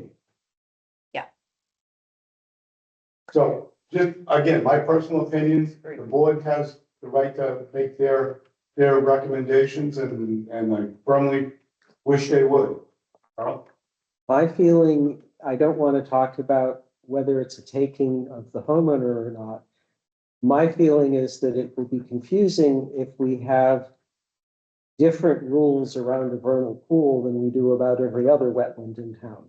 So I'm happy with having the existing 25, 50, 100 rule applied to vernal pools. Mhm. Beyond 100 feet or from the edge of the vernal pool? Beyond the 100 feet, because it's already defined that way in the bylaw. So to respond to the question, I do not want a larger no touch. I want the no touch to stay the same as it is currently. Is there an option A and an option B that you can write, just so we have both sides of the coin? Yeah, I mean, I think it would be helpful. So option A will just be that we'll keep the, we won't increase the no touches. To me, option B is maybe you have increased no touches to vernal pools, but maybe it's, and this might be just too complicated, but it's not a 40-foot no touch all the way around. It's a 40-foot where there's good habitat, and it can be decreased elsewhere. So it's like variable based on the habitat, but that gets pretty complicated to try and. That sounds complicated. Yeah. That just opens up lawsuits. Well, it Yeah. also requires a homeowner to hire a wetland. Exactly, somebody's got to Yes, figure yeah. it out. Okay. So in terms of the greater no touch then, is there, and I understand the commission's still on the fence, we'll do both options, but it's literally going to be the same language, just with 25 and 50 versus some other two numbers. So, we can just put it as a placeholder, or if there are distances, in terms of giving you wetland science advice, there is none that will help with this situation because vernal pools need hundreds of feet. So, they need 300 to 800 feet typically of wooded area around them for the majority of species that use them. So there's nothing that a town is likely going to be able to implement that would be actually like fully protective of it. Thank you. Okay. Let's see, that brings us to isolated land subject to flooding. This was in the outline and I didn't know why. So it's defined already by the state. Was there a desire to change the definition locally so that it protects smaller areas that flood? Or what was the thought on isolated land subject to flooding? Because and it has performance standards under the state as well. Is this something Terry commented on? Maybe I meant isolated wetlands having a performance standards. For the Okay, local. yes. Yep. Yeah, we'll go through any of the local only resource areas and add a section for performance standards in the regulations for each of them. All right, and then the next item I think we hit in terms of wildlife corridors and habitat connectivity, it's a little bit too complicated to try and write into regulation. I think it's always something that an applicant can discuss and the commission can consider when you're reviewing projects, but all right, wildlife habitat, go ahead. Hold on a sec. I think we can identify certain areas of town that we consider to be sensitive, specifically Lake Nipmuc and the Muddy Brook thing that you showed earlier. So I think that we can not say, I think we can identify corridors and then say that projects in those areas will get heightened scrutiny by the Concom. Yeah. I've seen bylaws do that. And I don't know if there's another area in the south of town that's sensitive or not. But by Lake Nipmuc, I mean not only Lake Nipmuc, but the outflow going south and southwest down from it. Okay. And that ties into something else that Leah is very happy to talk about, beavers, because there are beavers in that area. Okay. Do we say anything about beavers in our regulations, or do we stay far, far away from that subject? That's a great question. I don't have a great answer off the top of my head. We can give it some thought. There is some state guidance. Let us look into it a little bit and then come back with thoughts, but that's a good topic that we hadn't thought of. Because this comes up every time someone needs to trap a beaver, whether We what don't, we do. I mean, we don't regulate the trapping, we regulate between the dams, so. Yeah. I think we typically do emergency certificates for people because it's flooding near their septic system or well. But I think we could more clearly define who, the state says that the agent, Board of Health or Highway can make the determination that there is a hazard. And then the commission can vote on breaching of the dam, but I think in scenarios where it's recurring, that we don't really follow up with the homeowner on how it went or long-term solutions, but there really isn't any long-term solutions for some of these. We've installed a lot of pond levelers. We've done that through RDAs or emergency certificates, so I don't know if we would want ideas on permitting avenues for pond levelers, if there's impacts from that or not, to make it easier to get those permits, but I don't know. Yeah. I'm just writing down some notes. So the challenge with establishing written processes, well, the challenge with any processes, once you're getting into work in the wetlands, is that technically on the state side, you need an NOI. So I'm a little hesitant to write out a process that specifies work in a way. I mean, it's under the bylaw, you know, work can be done within RDA, but those are all good situations. Let us give it some thought and loop back. And Isabella, I might reach out to kind of pick your brain on the specific situations that you faced. Okay.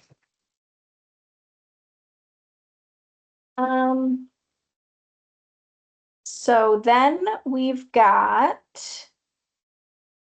oh, you know what? One thing, the outline also noted bordering land subject to flooding and isolated land subject to flooding the standards for evaluating them and the relation to FEMA zone A and X.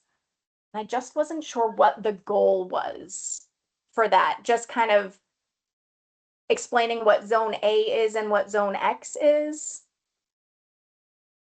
Because we don't regulate zone A under the Wetland Protection Act, or You do. Yep. So zone A is the 100-year floodplain graphically established by FEMA without an elevation. And so depending on the project, the commission may want to request an engineering study so that the elevation can be determined. I think I struggle in the field if there is no elevation determining when we need the engineer to do something more thorough and whether what they've provided us is sufficient. We've run into like the lateral extent of flooding observed. But then are you going by what the engineer saw or the homeowner or the neighbors? So what a trusted source is for that, and then Okay. I also think I found I review the stuff of the building permit and whether they're in wetland area or not, but maybe they're in the like flood zone elevation, so trying to determine when they need a wetland permit. Okay. So maybe it's something like, I think we can pull some language together based on that for the different scenarios, like in a zone A, when the, you know, appropriate information has been provided and the commission can be relatively assured that the project work is outside of the zone A. Like Andrew and I have a project like that, right? Where it's just a zone A, but we're so far from it and there's like 10 feet of grade change, you know, we're confident it's not in it. And another project though, where we weren't, and we had to do an engineering study. So we could put some flavor to what the expectations are for that burden of proof when someone submits. Okay. I don't know what that was, but I'm glad you're on top. Yeah, that, I kind of, yeah. Would you like me to share that again? That was just a mass mapper, the on the eastern side of town where we have that riverine system, we have an AE zone where the floodplain has a numerical value established to it. And then it spurs off to an A zone where that number is not established. And then similar on the western side here with these more pedestrian systems. no numbers established. So I was just trying to show the areas that we're actually talking about where this would be applicable. So like on Lake Nipmuc, there's no elevation standard that is subject or expected to be the flood zone. So Okay. every property then estimates based on the observed high water, which may not on every property be appropriate. Right, yeah, because it has to be an observation during a 100-year flood, for it to be valid. So it's not often that you know, unless you have a land, I see it more with landowners that have owned the land for so long, right? Generations, and they sort of have a history of where it floods, but okay, we can definitely address that. I have a question on that. On the pit buck, it has at the end of it, an area where you can add boards and take boards away. And nobody ever does, so it has a mean height. So Yep. you determine if water can overflow in an area, how do you determine where the flood zone would be if it has an obvious area of dissipation? So The that's outlet. It's a good it question. has that much height, so water can go out that way, so how do you determine what a flood zone would be at that point?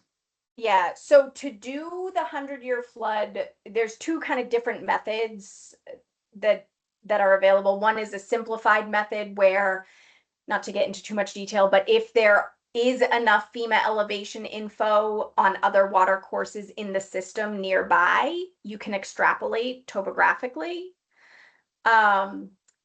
But in the case, it sounds like this, where there's some flood control structures and some complications, basically what you have to do, and it is a huge expense and effort, is do cross-sectional topographic and bathymetric surveys up the system that you're evaluating.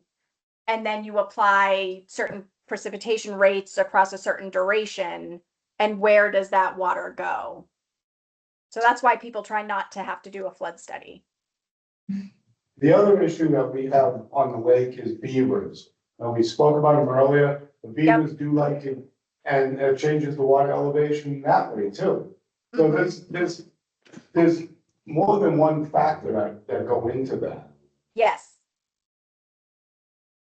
So, I mean, that's gonna take a fair amount of contemplation. Right. But I would say also that burden is on the applicant. As the applicant's representative, sometimes that can be a real challenge, but like that, there's a reason that the applicant has a burden because, well, depending on who the applicant is, they're filing for the work and, the onus is on them. But if it's a single family homeowner, then yes, something like that does kind of necessitate them hiring an engineer. Yeah, but the flood is rarely straightforward, to your point. You have question from a member? Well, it's not a question, it's an observation. It's 9 o'clock. We've been going at it for an hour, and I personally find this a thrilling conversation.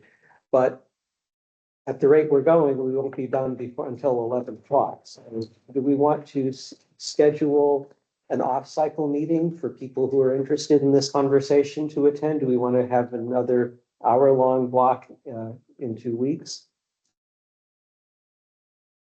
I mean, I feel like we maybe have half an hour, right? I was gonna say, that was my guess. Oh, okay. So keep going until 9:30, or is everyone else? Fine, yep. Because I figure we have about 15 minutes of housekeeping discussion after that. Say we end it now, take care of the most. Pick this up at a later date. Discussion? Unless we pick up the pace. Or, somebody to come up with a plan here. Are we ending or? Why don't we do another 15 minutes? 15 I minutes was is gonna a say, nice the more we can compromise. do, the better it is for us in terms of being able to start drafting, but understood that those meetings are long nights. Okay, so I'll be brief. There's one other point which I can sort of jump ahead to. And it's actually the next one, because I want to pick the brains of my computer. This is the one on projects on slopes. Ever since I joined 10 years ago, you guys have had a perspective on how much of the slope you want 2-to-1, 1-to-1, 3-to-1. Can you share what you think Mendon's past practices have been on this matter? We don't allow roads greater than 8%. Right, but it's often the banks, so if they're grass, then, so how can you maintain like- a steep slope? You Like can mow- a You can mow it 3-to-1, 2-to-1 is, like a toot nitmuck with Benny wanting to have a 1-to-1 slope and, or the project on abandoned Route 16 where they were going 1-to-2. So what do we want to say in regulations about in our jurisdictional areas? If they have a certain kind of slope, what restrictions and qualifications do we want to have for it? but it seems like this is just suggesting that on where their slope is greater than 8%, there should be additional focus on it. So whether it's planting in different sort of grass or what are those things that we would ask for on steeper slopes that are appropriate? So I'm gonna ask Beals and Thomas this question. What is the recommendation on slope grade, 8% or in that range for language to protect resource areas? Okay. Yeah, I can't answer that off the top of my head, but that answers the question that I had for you, which was what is the intent on this item of projects on slopes greater than 8%? So we can talk to the engineer that's on our team and put out some draft regulations about these are the things that should be considered, and the commission's going to be looking for this type of stabilization. We don't want to be too prescriptive in regulations is my recommendation, because there's going to be some case that doesn't fit with that prescriptiveness. So I think it's more like a performance standard of can't slough, etc. It needs to be demonstrated. So we can do that. And if Did you have language that specifies without a waiver yeah, and or with a waiver? and if then we have to explain why we're letting them do it, as opposed to their neighbor who we're not allowing them to do. I'm sorry, how does the waiver come into the slopes discussion? On the prescription of finished product. Like tonight, we just had an individual in here that has I think it was a 20% slope, and he wanted to grass it, but he's gonna be driving on it. So we suggested maybe 3-inch minus stone, so that it has a little more bite, a little more water I see what you're saying. stoppability, a little more toughness to it. Yeah, I see. And then you're saying if they're sort of not doing that, then a waiver. I'm with you. And why? Okay. Tree cutting was the next item. Again, just wanted to understand what sorts of additional regulations you were looking for with regard to tree cutting. We have a gentleman that has all kinds of vinegar. Okay, here's what we've been telling people for the past 4 or 5 years. If they want to cut within the wetlands or the buffer zone, stay on pavement. If you're having heavy machinery, it stays on pavement and you have something reaching in. Got it. If you have to go in and you're hauling things out, you do work in the wetlands area by hand. If you can't reach over and do it. And we strongly encourage people to leave, and the third one is do not pull up the stumps. You can grind down to the ground level if you want, but don't disturb by pulling the roots up. We also, where feasible, strongly encourage applicants to leave snags 6-8 feet up if it's not going to be a hazard to children or other property when it falls over. And that's for the purposes of furthering habitat. Okay, got it. And those are things that you would like to be performance standards for work tree cutting in wetlands and also in buffer zone that's naturalized and not lawn, or buffer Yes. zone with, okay. If they're cutting trees in lawn within 100 feet, that's falling under the category of they've got a lawn there. Okay, got it. We quite regularly have people coming and saying, I've got a tree that's about to fall on my house. It's on the other side of the driveway. It's not grass. Right. Okay. I don't know if you've seen this, but the Wetland Protection Act 2.0 draft that might come at some point, will likely give the agent permission or authority to give permits for 1 to 2 trees, so I think those, 1 to 2 trees is very restrictive, otherwise you need to file a notice of intent. And I think my thing on tree cutting is, we never tell people, I think there's a difference when it's a hazard to the home versus just aesthetically, they want to take the tree down. And that is habitat loss. So replacement is pretty common, replacement requirements in other counts that you need to replace. At You least can't one replace an oak with a operation. dogwood. But the roots of it. So if somebody wants to do vista pruning, they have to replicate. It's different. Yeah, we can look Like- to, sorry, go ahead. That may want to come with a time limit, like you could do 2 trees a year without a permit.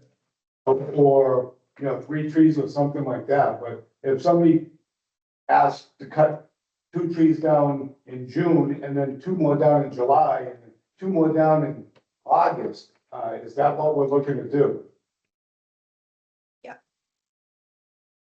We can look to, I think it's Newton, which I recognize is a very different community than yours, but I'm pretty sure they have some pretty specific tree cut mitigation requirements that might be informative. So we can pull some language together on how the tree cutting is done and then when mitigation is warranted.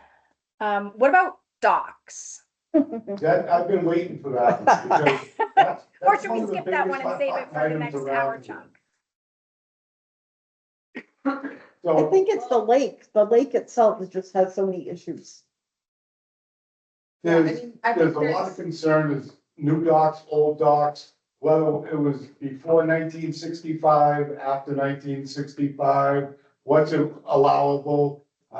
We know that they can't be in a waterway, they can't obstruct a waterway, but the language for that, clarification that we can give to our Lake Nipmuc Association, that gives them guidance would be something that would be very helpful. Yeah, I mean, I'll say similarly to the estimated habitat, we can't regulate things that aren't our jurisdiction, so. Chapter 91 regulates the water, the Great Pond, so there are standards there that we can't do anything unless we. Separate from this, unless we apply for jurisdiction from Mass DEP to take on the Chapter 91 licensing locally, which would be kind of separate from this scope of work if we wanted to do our own dock regulations outside of DEP, but I don't think we. I'm not looking for That. more regulation, I'm looking to make sure that we have a standard that, Well, our policy right now as was approved, so we do have a policy on the website that it says.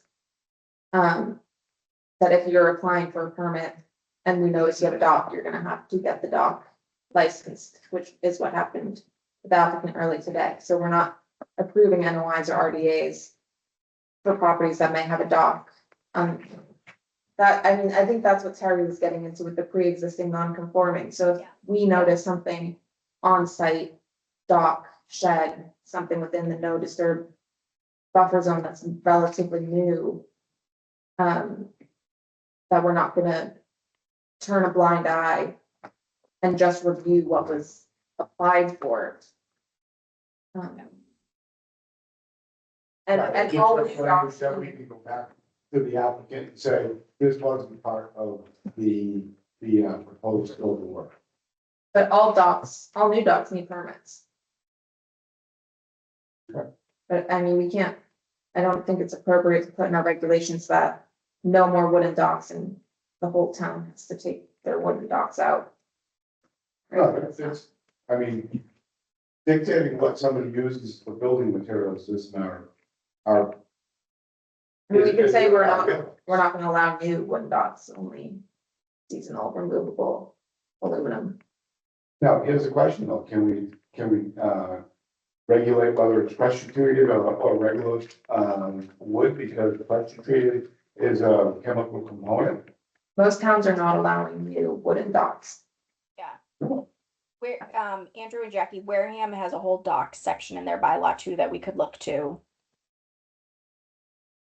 Okay, so Yes, I mean, obviously, there's some work that needs to be done as far as, you know, clarification so that we have direction.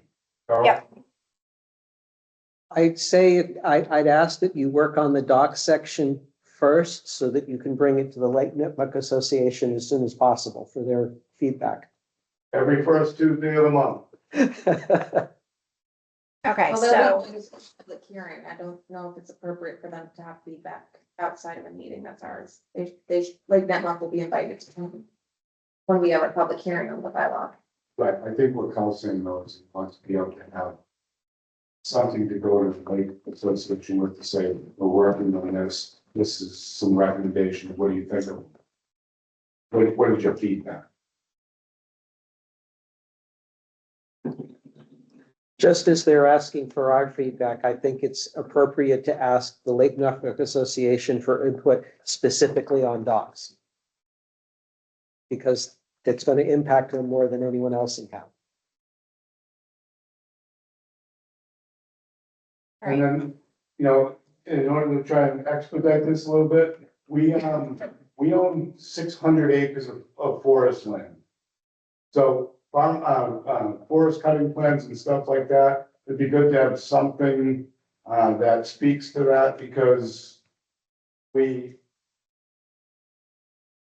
have had issues in the past. yeah, like some minimum standards on what the exhibits should show and that the commission should be notified and that sort of thing. A little bit more than what the state requires. That would be good. Okay. In the interest of time, let's skip climate resilience, flood adaptation, habitat enhancement. I think that'll be a longer conversation, but just very quickly in the last minute, mitigation, when there is an impact, does the commission have a preference for 1-to-1 mitigation, 2-to-1 mitigation? I think that depends on the case. I really think that's site specific. Yeah. Okay. All right. We can write it up that way. And then just want to confirm there were 2 replication requirements and a riverfront area restoration and mitigation in the outline. Those 2 topics are also covered in a lot of detail in the state act. So I wanted to see if there was anything beyond that that you wanted. If there is, we can put a pin in it till next time, but just curious. Did you have a statement? Not on that. I want to say something about fees. Okay. Okay. I We can think revisit. I think the replication, I know some towns do require 2-to-1 or more than that as a standard, so that's something the commission can be aware that they could have if they wanted it. Yep. And I think the riverfront area restoration or mitigation,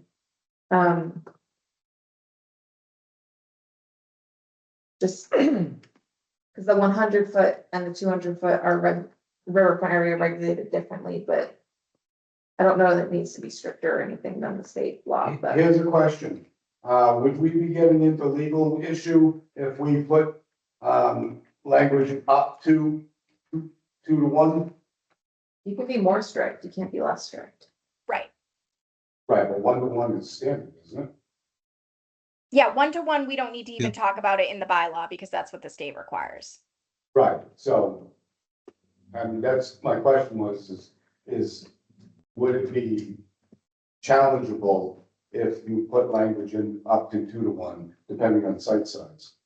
No, I think we could say the commission may require greater than 1-to-1, or if the commission decides like a minimum of 1.5-to-1 or more, we can include that flexibility based on site-specific considerations.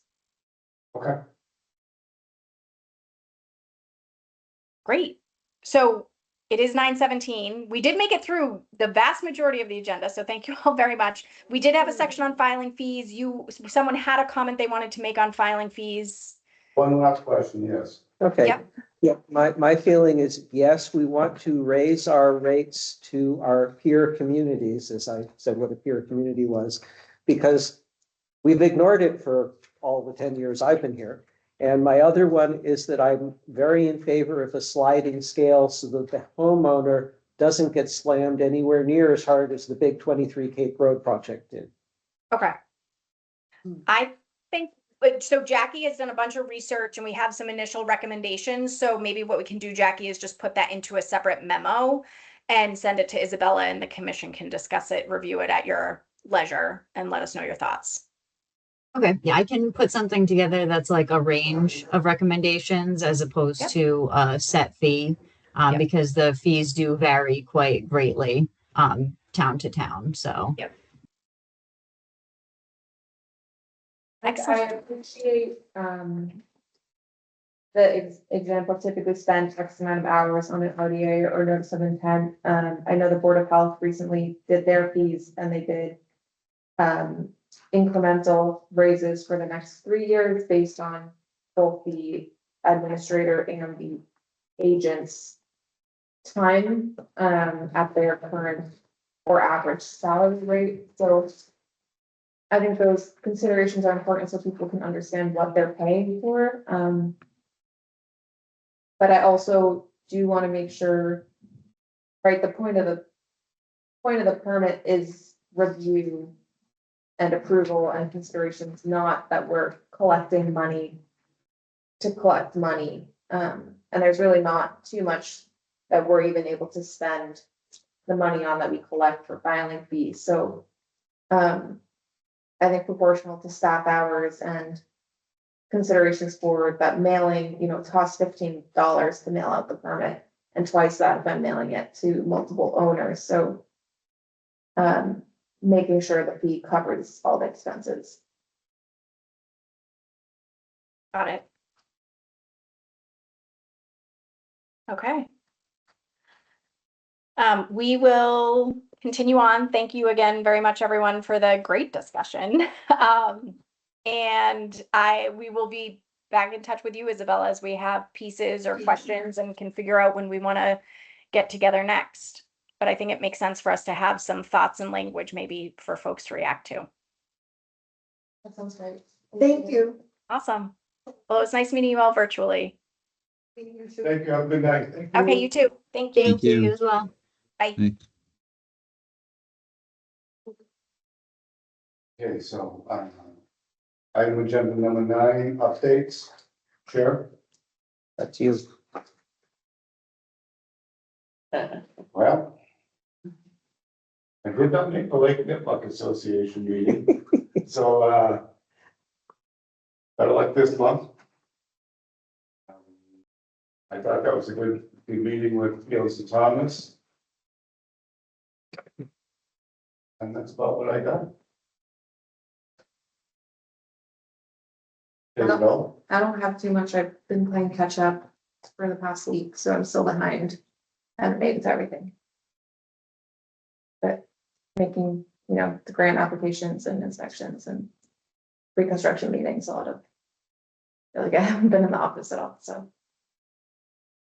Carl? I have an update on 30 Misco that I'd like to get in the minutes so it can be searched. I noticed a couple of weeks ago after a storm event that their siltation barrier had sort of gone through. And I observed and took a photo that there'd been some of the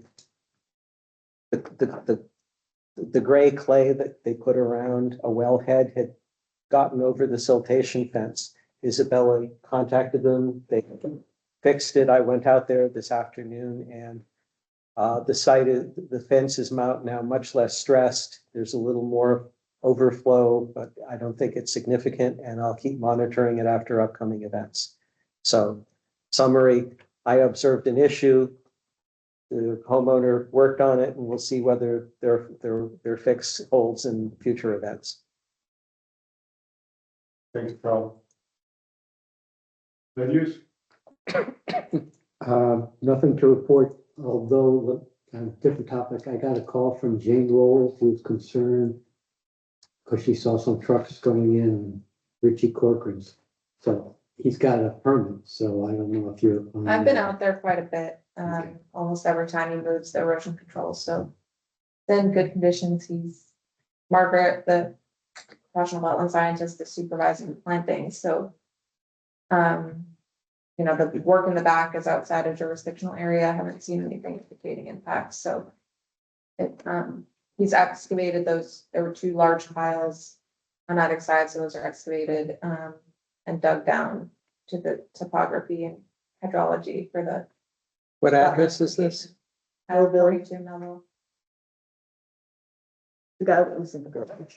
Mhm. I think that's what it was, right? So nothing out of the ordinary and it's being looked into by you. Yes.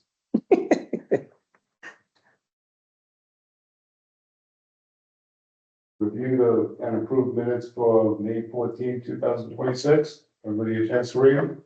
I couldn't get into the files, so no. All right. What was the problem you had? I kept getting wouldn't give me permission or Okay, access. I noticed that as well. I'll submit an IT ticket and, Terry had the same job. yeah, Sorry, I invited his Gmail, so he got in that way, but, I didn't change anything. I will work with the help desk to see if something, there's some kind of disconnect between SharePoint and the other Microsoft thing. I may start putting things in Teams. I don't know if that would be more straightforward. No. Logging on. No, please, no. SharePoint, if we get SharePoint working, it'll be a lot better. Teams, you can't find anything. You're in your own conservation. Fine, have a printed copy.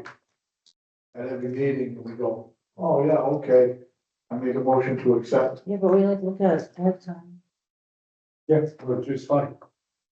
So I'm looking for a motion to either move the minutes till next meeting. Not all members saw it, so we should wait until next time. For a motion to push the meeting minutes till next. You don't need to, it just gets tabled. Okay, Nobody makes a motion, it gets carried forward to the next agenda. okay. Good welfare for the commission. Anybody have any comment? A couple of things. First, how do people feel about that camera zooming in and out? I will give. There's some kind of setting that something happened with, yeah, it's weird. They've changed it and it Yeah. happened at the select board meeting. Do people think it's a good idea or a bad idea? I think it's fine if the camera was in front of us, but it's not working the way it is right It's now. a little, a lot. I've Okay. complained many times about the TV being on the side here. I don't. Okay, so I will, But there is a camera up there, so I don't know why we're not hooked up. When there's an applicant, it's nice, especially if they bring the easel, because it'll zoom in on the easel better. So. it's Okay. Not the worst. I will pass along feedback that some of us find it annoying and it also sometimes isn't accurate. Frequently, Isabella has been talking, it doesn't do to a snapshot of her. Instead, That's fine, but Instead, it shows the rest of us. Yeah. Or someone's rustling paper and it zooms in on them. Okay, second one, the interview process and the reorganization is coming up. I twisted the arms of the select board and they have now started the 45-day advertising period. So 45 days from last Thursday, people are able to put in paperwork to say they want to serve on our board as well as all of the other boards in town that people's terms are expired. Who's up for reappointment? Leah and I are up for reappointment as of July 1st. I put in my paperwork saying that I'm interested in being considered as another applicant. I spoke with Lonnie Tinio and he said he would be putting in a request. And you said the person who was here last week? Right, the gentleman that came in last week, he lives on North Ave and he has interest in being a member. So if you point him at the right place in the town website, he'll know who to send a letter to. And then that means that we will want to schedule at least 3, and if Leah is interested in I re-upping. sent my re-up Oh, good. letter in Okay. April. So it'll be highly contested. And we'll see how all I'll fight that you for it. arm wrestle. We'll see how all So that you're, plays so out. you replied as well? I have put in a letter saying I'm interested.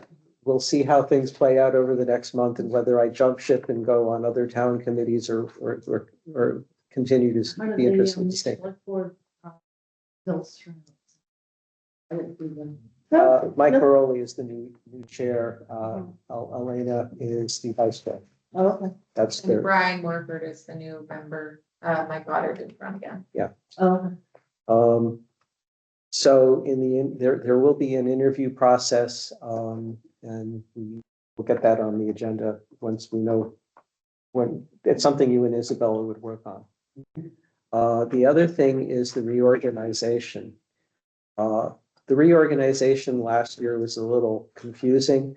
The select board has implemented a process that they put in their policy document that basically simplifies the whole thing. Anybody can nominate anyone to be chair and then later vice chair. It does not need a second. And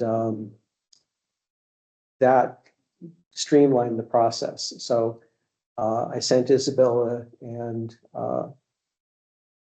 Bob the part of the document, the select board procedure, and at a future meeting, we can decide if we have a discussion about whether we want to adopt that process or use a different one before we actually do the reorganization.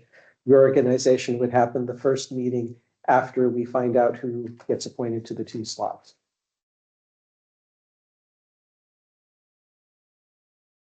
You have a discussion? We did the items not anticipated, so item agenda number 14, I think it is? 13. 13. I make it, I'll entertain a motion to adjourn.